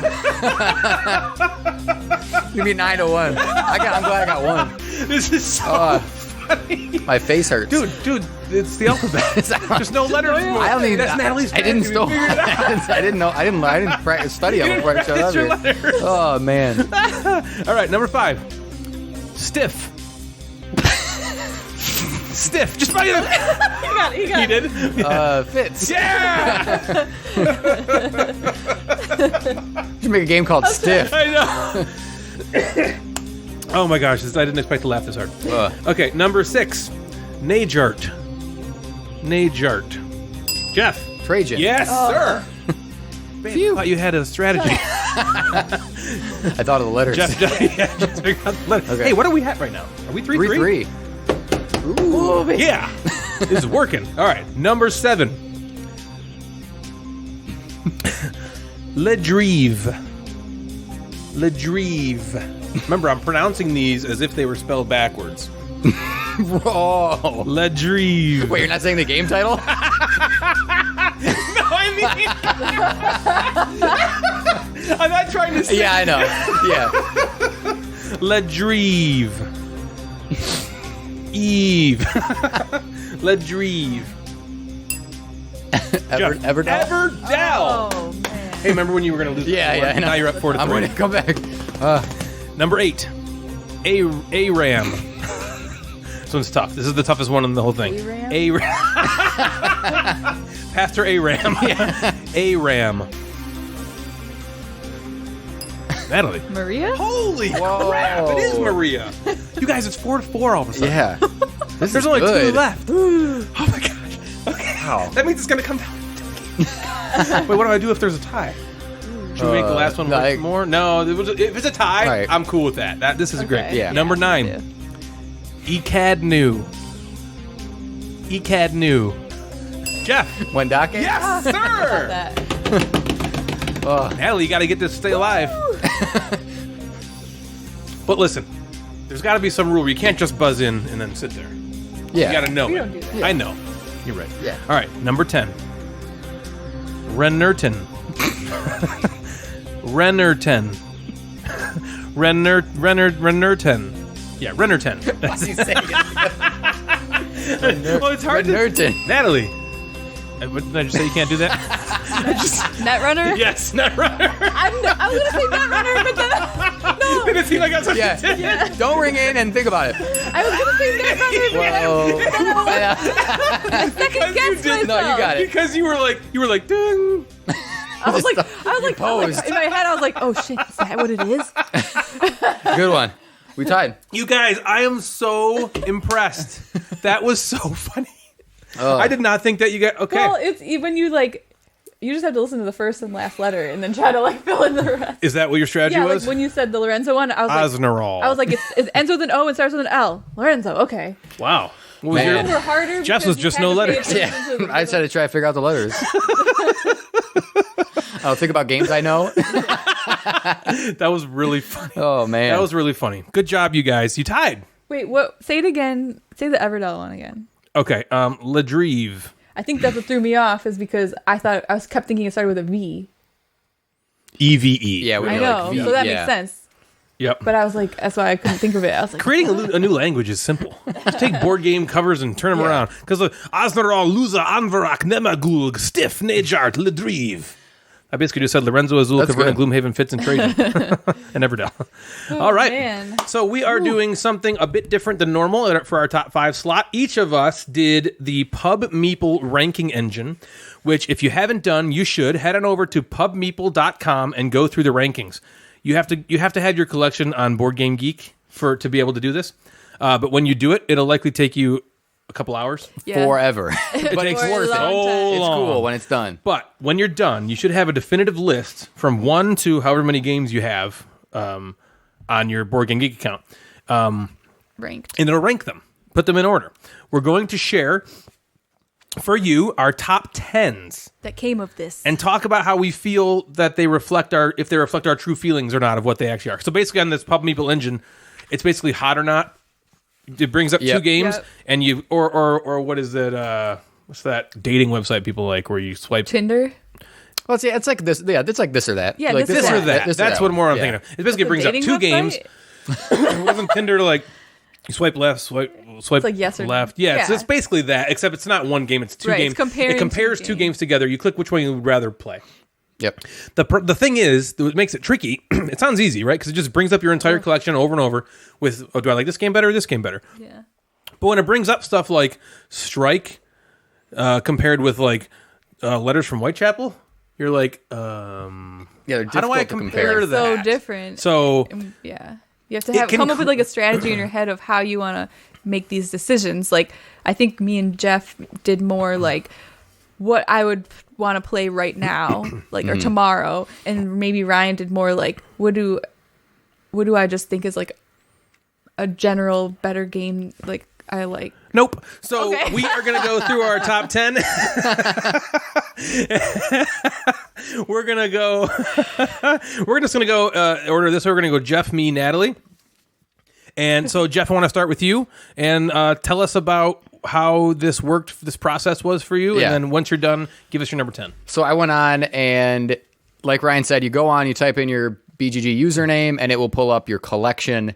And you can also add any game you've played. So if you also log plays onto this thing, you can it'll pull your collection and any played games. So if I come over here and I play Wendake, and then that will be on my list. So, Icadnu?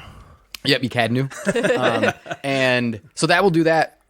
What I did is I did take out some games as I was going. So as I'm clicking through, I pulled out some of the games that I know were not in my top 150.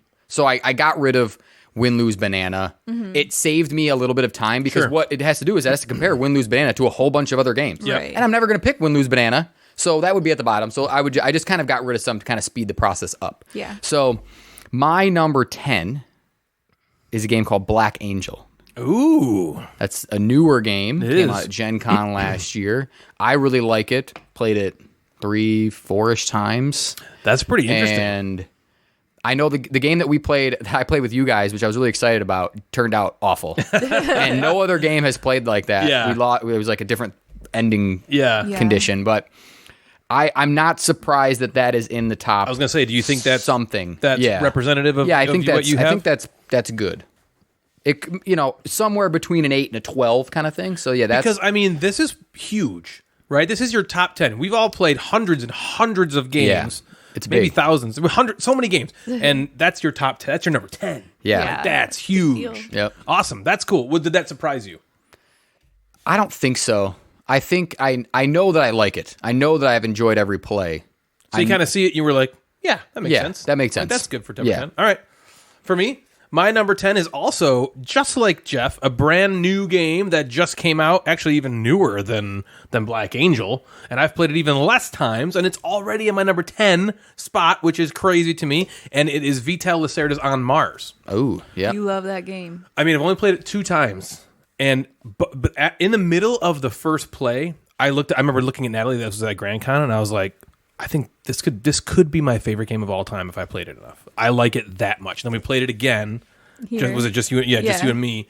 And again, I was like, this game is so good. It's so good. It gives me this like, oh my god, while I'm playing it. Yeah. And I feel like any game that gives me that deserves to be in my top 10. So that that totally feels deserved. Now, what about you? What's your number 10? My number 10 is Coimbra, Yes. Yeah. which I also feel like Coimbra. it deserves that. And this is, a game that we didn't just play once. I don't know. I might have played it like 3 or 4 times and loved every single one.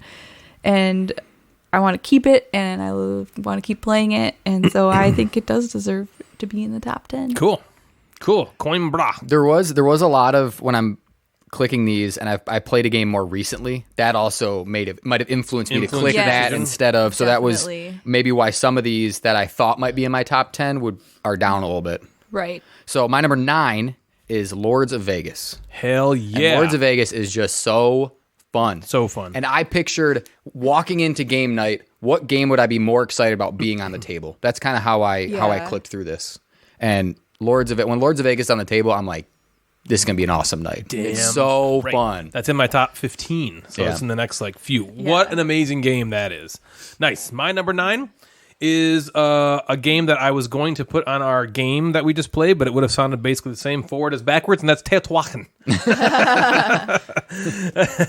And wouldn't it be funny if I put that in? Teotihuacan. Teotihuacan? Yeah, it's a Teotihuacan. This game kind of it kind of had this Terra Mystica feel for me when I was researching it, where I was like, I know I'm gonna love this game. I just know it. It looks so. Yeah. And we played it, and we love it. Yeah. I mean, we love this Yeah. game. Played it 3 or 4 times now, and I cannot wait to get it out again. Yes. We got the expansions for it, and I'm like so jazzed up for it all the time, and it gives me that same feeling of all these are feelings, right?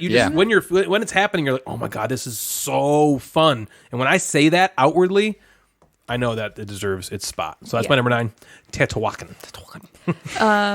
So kind of like Jeff, like I said before, it was hard for me to pick some of these, and so I picked ones that, like, if I was like, out of these 2 games, which would I would play tomorrow? Which would I be most excited to play, like, Crown next? tomorrow. And that's how I did it. And in doing that, it brings up a lot of games that are more recent, and maybe less games I haven't played in a while. And I feel like that's in general how I feel like my top 10 in general is probably constantly changing based on For sure.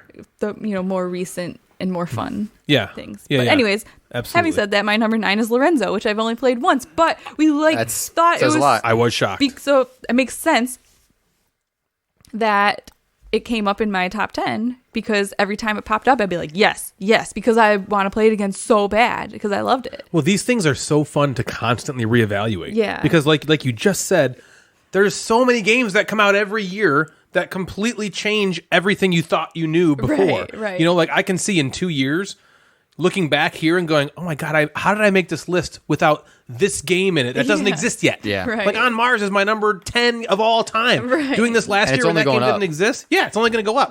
But doing it last year when that game didn't exist, like looking at it now, it's like, how did I know any Right. better? I was just a dumb fool back We then. should make a so today is June 7th. Yeah. We should go, all right, June 7th next year, we should do it again. Yeah, good. See where we're at, maybe. idea. Good call. And see how it's Natalie changed. she'll be on the Blood Rage again. Yeah. Because Oh it'll be my her God.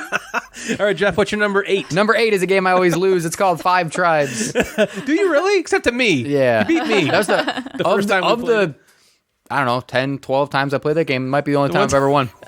good. I'm glad That was I the can first be time we here played. to make you feel terrible. And it was, To make you feel good about yourself. You feel It- terrible. Makes me I feel terrible. love this game. Yeah, you do. It's awesome. So that And totally deserves its Yes, slot. that would be if you were to say, Jeff, make your top 10, that would have been there solidly. Yeah. Very There's cool. when we get to the end, and I'm going to kind of talk about some things that maybe I'm surprised by Yeah. that I'll talk about shifting, but that one belongs in a top 10. Okay, Nice. very cool. Very cool. Number 8 for me is an abstract strategy game that I have fallen in love with again in my adult life. I just got a brand new board. Ooh, I saw that on the Ooh, gram. it's marbled. Yeah. And this game is chess. Yes. Designed by Bruno Feduti, I think. Yep. In conjunction with Stefan. And published by, Yeah, published Renegade. by Renegade. it's called Chess. Yeah, artwork by Vincent Components Dutrait. are amazing. Yeah. These, I got the Kickstarter version. These are the 3D components. they're Normally great. they're just cubes. You keep moving cute color cubes around. You got the geek up components. No, chess is. I've been in love with chess for my whole life, but in most recent months, it's come been on an like wow, obsession. yeah, I've been obsessed with it. It's so He it's watches so chess fun. videos, people playing Constantly. chess, commentary on chess. Man, what would your sister think of that? I'm all about chess. Dweeb. Dweeb. No, you Dweeb. know what? No, actually, for Christmas last year, Natalie's mom got me a chessboard, and And now you threw it away because you got the better one. I recycled it. Just kidding. Yeah. No, made I of wood. expected Frankie to kind of be like, what? But honestly, she was like, wow, that's beautiful. Like when she was looking at it, like she was like, that looks awesome. You know what I mean? So she was not as judgmental as I feared. Okay. Yeah. Yeah. I don't know what she was thinking in her head, you know. We're striving for Frankie's approval. Yeah, exactly. Right, Yeah. exactly. So that's my number 8, chess. Awesome. Natalie, what's your number 8? My number 8 is Trajan. Oh, Nate Jarrett. Yeah, nature. Great game. Yeah, I mean, Hold on, real quick. You two have so much similar. in Yeah, common we've- yeah. gaming life-wise. I feel like Right. you guys like the exact same stuff. Like, because Trajan is one of Jeff's favorite games. Coimbra is one of Jeff's favorite games. Right, yeah. Yep. So, I'm sorry, keep going. Yeah. I mean, again, this list, like, it would be really hard for me to rank top 10 games in general. And I look at this list and I say all of these deserve to be in the top 10. There might be other ones, too, that I might think deserve to be in the top 10 that aren't on here, you know, but, like, I can say, looking at this list, like, I love every single one of these games and would play them anytime. Sure. But, yeah, Trajan's my number 8. Awesome. Jeff, what's your number 7, man? Number 7, Keyflower. Yeah. Yeah, for sure. I love that game. I love the auction mechanic of it. I love Yeah, the. so you're not it's surprised at with that? worker. I'm not surprised at that at all. When Yeah, I with think the of that worker game, I placement. think of you. It just even the first time we played it, I was like, "This game is awesome." And we played it And- so wrong. Yeah, Oh, We, yeah, we were played taught it very by- wrong, by and then we played it a right. buddy. I'm like, "Wow, this game's even better." Even better. So yeah, I'm not surprised by that one. Keyflower at number 7. Nice. My number 7 is a game called Anrivak, and it is Caverna. I love this game. I love it so much. Uwe, my boy, this is, in my opinion, this is his crowning achievement. I think the game takes everything that I didn't totally love about Agricola and gives it to me. You know, it backs off a little bit on the stress. It adds the more thematic stuff in there that I like with the caves and the dwarves, and you can go on expeditions, and it's just, I love the game. I love it. And That's we my played it number with Tom 7. Vassal. And I beat his Ooh, ass. yeah. I sure He did. beat up, me and he rubbed it in Dice my Tower? face. He did. He rubbed it in her face. He's like, Lisa beat her. All right, Natalie, what's I your number wasn't 7? even last, too. Okay. Gotta make that known. My number 7 is Underwater City. Again? Yeah. Yep. Jeez. Oh, it's like you're wait. Divorce games me and I'll later. marry you too. It's like, yeah. We would just play the same 8 games over and over and over Right, I again. know. But I mean, yeah, nothing really say. We all know we all love Underwater Cities. Yeah, It's that's a great stupid game. Awesome. Yeah, very awesome game. Deserves Jeff, what its- is your number 6? Number 6 is a game I've been playing a lot more recently that I just got the expansion for, and we've talked about the last couple episodes. Is Orléans. Orléans. I was baby. very surprised when I saw this at number 6 for you. Yeah, that's high, It is. and I think that's in. I don't want to say Call to the New for me that I've played Yeah. it a lot the more. right now bias. The right now bias a little Recent bit. excitement about it. I wouldn't say it's not necessarily my top 10, but 6 is high. Sure, it is high. But I don't see it necessarily going anywhere out of my top yeah. 10. And like Natalie said, I wish my top 10 could have 15 games. Does You have. Yeah. that make any Did sense? you say that? No, but in the same way of I like, just mean like, You could- it I could deserves swap it. 'em. Other Yeah. games deserve it too, sure. but that one still deserves it. Yeah, well, and I'll say the couple times you've played this, you haven't just been like, I liked that. You've been like, oh my god, this was It's been great. awesome. You've been talking about it a lot. Yeah. Really liked it. Number 6 for me is a game that usually is on camera during a lot of Natalie's Zoom conferences, and that is Too Many Bones. Yeah. And I've talked about Too Many Bones ad nauseum, so I will relinquish the number 6 spot microphone slot to Natalie because I think I cut you off last time. And I'm sorry it's about fine. that. My number 6 is Teotihuacan. Oh yeah. Yeah, I mean, again, a game we love, like almost same exact thing that Jeff just said. Like, wow, I'm surprised it's number 6. That's really high, but again, I love it, so it's not surprising. Well, I mean, you it's put in it there. the top 10. You know what I mean? So it's like Yeah. you think about it, it's like, well, I guess I did Yeah. click this a lot, so maybe you're Right. learning something about your own taste. Yeah, exactly. Well, like for example, with like Lorenzo, actually, that's the only game on here that's like that I've only played once. Like, I probably, if I made my own top 10, I probably wouldn't put a game I've only played once. Yeah, agreed. You know, it's got to be like tried and true Sure. kind of thing. But But this isn't this that isn't way. that. Yeah. Awesome. All right, here we are in the top 5. Ooh, top Jeff, what 5. you got? Number 5, man. Let's start our top 5. Let's do it. Top 5. Number 5. It's Terraforming Mars. Yeah. Oh, wow. sweet. Yeah, which again is more of the new. I've been playing it Yeah. recently. Cult of the recent. Cult of Yep. the For Recent. me. Well, I'm And- happy to hear Nothing this wrong though, with that. because for a while, when you played Underwater Cities and loved it, I was like, you got to play Terraforming Mars. Like, I really want you to play that. And then we played it in Chicago, and I was like, Jeff, you got to play this. You're gonna love this. I know Yeah. it. And for it to jump all the way up to number 5, that's huge. Yeah, I love it, and the Prelude expansion is great. I'm curious if I'm going to keep playing it as much where I'm going to need another expansion. Because right now I'm still learning the game. There's still so many cards and so many strategies just in the base game and Sure. Prelude that I don't know. Do I need other boards? But I'm not turning it down when it comes Yeah. to the table. Yeah, So for I sure. might need another expansion. That's crazy. Awesome. My number 5, I'm sure I've talked about this on the show before, is a dice worker placement game. The dice worker placement game, in my opinion. It's called Alien Frontiers. And I love that game a lot. And it was like the original Kickstarted board game. Did you know that? Oh. It was like the first board game that was on Oh, Kickstarter. I didn't know that. or the first popular board game on Kickstarter. And now Kickstarter is like all board games. Yeah. Board games, I think, make up like the Really? majority of Kickstarter revenue. Yeah. That's my number 5. an Natalie, what about you? What's interesting your number tidbit. 5? My number 5 is Castles of Burgundy. Ooh, Castles of Mad Yep. King Burgundy. Yeah, I Not think, surprising. Yeah, not you? surprising it's on this list, but I remember Ryan was a thought it bit was gonna be- surprised yeah. it was as low as 5. Which is funny. Yeah, Yeah. I was like, but I'm kind of not thought it was because it's 1 or been 2. a really long time since we've played it. Yeah, that's true. You know, Again, this cult of the recent bias. Yeah, I would have thought that would have been number 1 or 2 for you. Me too. My number 1 and 2 I had, and I'm like, these are Natalie's 1 and 2. These are Ryan's 1 or 2. Yeah. And I was surprised by that was at 5. yeah, Yep. So my number 4 is Detective, a modern crime board game. Yeah, for Yep. sure. Nice, makes sense. And I there's a difference between that game and Chronicles of Crime. Chronicles of Crime came in at number 13 for me, which I would Still say incredibly high. which is still very high because I love that Yeah. genre. And also Sherlock came in at 18. Wow. So all of those are in the top 20, and ranking those, Detective is my favorite of the 3. Oh, Yep, so and absolutely. good job. that one is I don't know again if I would have made a list if I would have put that at 4. Yeah. But it definitely deserves a spot in that. I think if I Top was 10. making a list for you, I think I would I have would put it had in that your in your top top 5. I love it. I know how much you love love that game. immersing myself into that game. Yeah. Yeah, It's great. It does its job very well. good time. Mm-hmm. Awesome. That was number 4. Number Yeah. 4. My number 4 is really the first Euro game that hit with me. Back in the day, I was primarily an Ameritrash kind of gamer. I only cared about the, dungeon crawl kind of stuff as we started with HeroQuest. And then this Euro game kind of spoke to me and then kind of started my journey on being more of a Euro game player. And this is Belfort.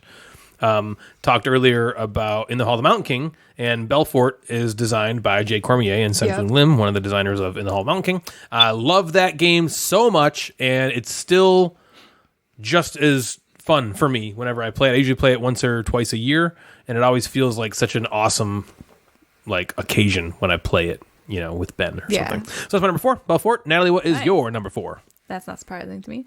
My number 4 is Pulsar 2849. Wow. That's high. That surprises That's high, me. but Wow. I think I mean, there was that one play where I got frustrated, but that's almost like.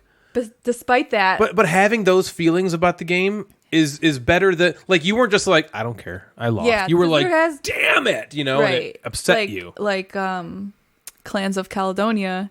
That game was kind of just like I can't even do anything, and I don't even care. Right. I'm not End just this like madness. I don't even want to finish. It wasn't like no. That's why I think that speaks to your passion about how much you like it. And so every time I played this, I'm like, God, this game is so good. So that's deserving. Wow, and was that back to back with Castles of Burgundy? Was Castles of Burgundy right before that? Yeah, I kind of those games feel a similar weight to me, and they have the dice placement kind of thing. So awesome, that's great. Jeff, what is your number 3? Number 3, we might hear this one coming up soon. Number 3 is the Quacks of Quedlinburg. Ooh, yeah. It's just so we always talk about it. Do we need to talk about it more? Great game. It's so great fun. game, super fun. Go buy awesome it. Game. Buy the Geek Up bits. You have to have the Geek Up bits with it, please. 3D print some cool boxes. It's so good. Yeah. Such a fun game. Awesome. Number 3 for me is a game designed by, there's like a number of designers on it. One we actually got to meet at Gen Con named Bill Everly, and when I told him this was my one of my favorite games, he shook me, and it was so awesome. Cool. And that's Cosmic Encounter. Again, we've talked about this a ton. This is one of the most fun games for when we all get together, and if we actually do it, play it like a 5 to 6 player game. It's so fun for all of us. We're all super engaged, and what a fantastic game. That's my number 3, Cosmic Encounter. Awesome. Number 3 for you, Natalie. My number 3 is Terra Mystica. Wow. Slow clap. Yep. That's a great game. I mean, that is one that we've played a lot. A lot. And it's never gets old. It's like a staple. And I feel like we could play it 50 more times, and it would still feel fresh. Right. Because there's so much content in just the base. Yes. The replayability is it's crazy great. good. Jeff, what is your number 2? Number 2, you heard already from Natalie's list. Number 2 is Stefan Feldkondim's Trajan. Yeah. Trajan is so good. I was slightly surprised. I think I would have put it in your top 10 if I was doing your list. Sure, yep. But that's wow. That's awesome. I don't own Trajan. Wow. So the how many times I've played it, I don't know. Yeah. 8, 10 times. It has been at Bill's or with you guys. Yeah. So like I don't. And you just loved it. Yeah. It's just sitting in my Amazon cart waiting for it to drop below $60. So I'm just like waiting for a good price, and I'm going to buy it because I want to play it with Devin, because Devin's getting into more Heavier like games stuff. now, Yeah. and I think this Roncalla thing might be cool. You have your own little kind of player board stuff. You're doing stuff on a May board, so it might hit with her. So it's my number 2. Awesome. Is Number Trajan. 2, That is Trajan. cool. Number 2 for me, you just heard about moments ago from Natalie, and it's Terra Mystica. Honestly, this is except for everybody knows number 1. Except for that, that Terra Mystica, every single time I play it, fills me with the exact same level of joy, and it's only eclipsed by one game on the list. Natalie, what is your number 2? My number 2, surprise, surprise, is Quacks of Quedlinburg. I mean, everyone knows how much I love this game, and I just want to be playing this game all the time. You do? It's so fun. Wait, so we're like having sexy time? You're like, I want to hurry it up, Quacks. buddy. Yeah. Yep. That's why we're playing Yep, Quacks of yep. Quedlinburg. Jeff, we've arrived. Number 1. What is number 1? Number 1 is surprising no one. Number 1 is Underwater Cities. Yeah. And when I sent this list to you guys, Ryan sent me a message back and said, "Is it good to see it in writing? Like it's in print? Yeah, there it is. It's in print." And and I can't say I've ever been disappointed playing it. I love the new boards. I'm really excited to get into the module and the expansion that kind of adds like another board and another part to the game. I love it. I love playing the cards. In Terraforming Mars, you just play the cards and you do the thing on the card. But this adds that cool thing of playing cards to the board, which then could get you a card action and the board action. It just has, the turns can be so satisfying, and it's just so great. Yeah. So that's my number 1, Underwater Sweet. Cities. My number 1 is Should we all say it at the same time? 1, 2, Ryan's number 1 3. is Star Wars mandatory. Yeah. I will say nothing other than it's the greatest game of all time. Natalie, what's your number 1? If you like board games with like women on the covers and right. that you have What to was buy that them all, nonsense? that was so absurd. That's stupid. If you didn't listen to the Sexist. last episode, first of all, go download all of our episodes. I don't understand why you're doing come on, that. man. But we beat down Star Wars Destiny, and someone was like, "There's a woman on the cover." There's a woman on the box, and Disney's pandering It's to like, the... Yeah. Like, Yeah. what? Like, you're a bad person. Yeah, you are a Yeah. you wrote that down. That is written down, and now it's on a podcast. And Yeah. everyone knows that You're a You are a jerk. 200 jerk. people know. Yeah. 150 to 250 people now know about this. Oh my gosh. Okay. Natalie, what is your number one game My of number all one time, of according to all pubmeeple.com? time. According to pubmeeple.com is Istanbul. Yeah. Wasn't it once Constantinople? You know, I kind of liked It's been a long that time. this came out on top because this was my number one game like a few years ago. Yeah. And I think it helped too that we just played it in January at Nerdfest because if we hadn't, Oh my God, that we play was hadn't- so great. We hadn't played it in a while, and Play when was we the played best. that game, it just cemented like yes, like this is exactly everything I ever Yes. thought. That was the about best it. play And I've ever had of that game. yeah. So yeah, that's my number one game, Istanbul. Istanbul was Constantinople. That is awesome. That is Yeah. our top 10 of all time. Just like because we usually do like honorary mentions. crap, What I are your didn't- top 11? What's your number 11? So, Just I- oh, curious. geez. All right, I'll go ahead. I have a couple surprises. So, Natalie, I was a little surprised that Splendor wasn't in yours for the place that it had in your heart. That you Yeah. wouldn't just do it, be like, oh, it's cute. Yeah, I'll like you click wouldn't it. hit Splendor. I'll just click it. But I'm also kind of glad it's not because I think you like games way better than that. Yeah. So I have a couple on my list that I was a little surprised were outside of a 10 that I would maybe switch with like Black Angel. I might like drop Black Angel out. Yeah. Burgundy's at 11. Castle Burgundy's at 11. Yeah. Coimbra's at 12. That was surprising. And Homesteaders is at 15, which was surprising. Oh wow. You thought that would be higher. I thought Homesteaders would be higher. Yeah. Okay. That makes sense. So I would say somewhere between Castles of Burgundy, Coimbra, Homesteaders, and Black Angel, there's one of those games that would probably fit into that top 10. Sure. Yeah. That at any given time, and again, I wouldn't turn down any of those top For sure. games. So I really think only when you're in the top 5, honestly, like 1 through 5 is like, these are the most special games to me. 6 through like 20 is, you could be like, yeah, these are all pretty amazing, similar. and I wanna My play number them. 11 was Codenames Duet. Wow. Surprising, right? Yeah. My number 12 was another new one, Cthulhu Death May Die. Wow. Which kind of supplanted Mansions of Madness. That's down to like 27. That was like number Oh, man. 4 last time. Hansa Teutonica is still holding rank at number 13. It was number 7 last year because I do a top 20 like every year. It's number 13 now. We just haven't played it. But I still love that game when I think about it. You're really good Lords at of Vegas was number 14. Yep. And number 15 for me was Constantinople. Nice. What about you? My number 11 was On Mars. So very close. Right Yeah. next to mine, number 10. 12 was Tapestry, which I feel like Wow. I'd need to play. Like, I'm glad that wasn't in my top 10 or anything. Yeah. 'Cause I only played it once. Wow, that is surprising. Number 13 was Terraforming Mars, 14 Caverna, and then like the rest, you know. Yeah. 12. Sure. Are the other know. ones. Yeah, you guys especially have a lot of similar games in similar spots Yeah. on your list. I mean, we've known for a while that you guys have very similar gaming tastes. Yeah. Right. And like Splendor, I mean, I like Splendor because of the special place, but like, it's just like, seems like a noob game that would've- now. You I know? agree. I Like, completely I'd agree. play I have it. a- yeah. I'd definitely play it if someone wanted to play it, but I would never like, if I could pick any game I wanted, I wouldn't pick that at this point in my game. Yeah, when you were a non, career. it was like Yeah. the apex. But now that Right. you're not a non anymore, I More still think it's a nons. good game, but yeah. I know These you ones sound are very like, elitist. These ones are like I feel like passion for. Right. I'm glad that you have enough games under your belt now that you have games that you're passionate for. Yeah. Back, I used to make her rank games when we first met. I used to make her rank everything she played, and she'd roll her eyes, even though I know she secretly loved it. And now you're doing 2-hour-long Pub Meeple ranking system. So that's going to do it for us tonight, everybody. If you'd like to get a hold of us, you can find us on Instagram at Gamecasters or at Mad Board Gamer. Both of those accounts service the show. We also have a Facebook group. You can search Gamecasters, and you'll find us there. You can also email us at thegamecasterspodcast@gmail.com. We also have the Baron BGG Guild that Natalie has still yet Come on. to join, and that is Guild 3678. Should I ever join? If you like, yes, We have a new member. I would love to. Well, at least I told Dave to join. He remembered the. He said he was going to join it when he went on Dave, there. your brother? I gave him $20, so he Yeah. better have done it. I thought he joined. Oh, God. If you like the show, we'd like it if you consider giving us a rating on Apple Podcasts or anywhere that you listen that allows you to rate us no less than 5. All music for this and every episode was produced by Jeremy Pete. If you enjoyed it and want some of your own for your next project, please email us to discuss. So, for Natalie, Jeff, the Mad Board Gamer, I am Ryan, and you have been listening to The Gamecasters. Good night, everybody.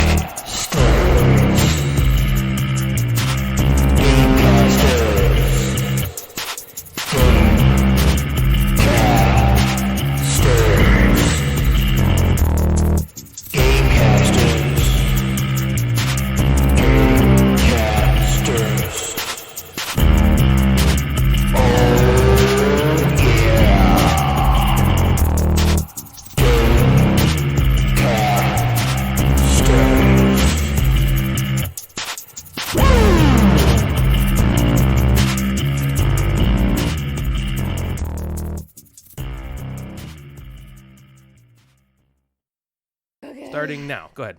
Hello. Oh wait, normal or loud? Are you Well, ever she already gonna get did that loud, so Okay. do normal. Is this a good sound check? Welcome to the beatdown. Today's game. All right, go ahead. Okay. Blah blah blah. Talking normal. Blah blah blah blah. Not talk loud. Loud talking.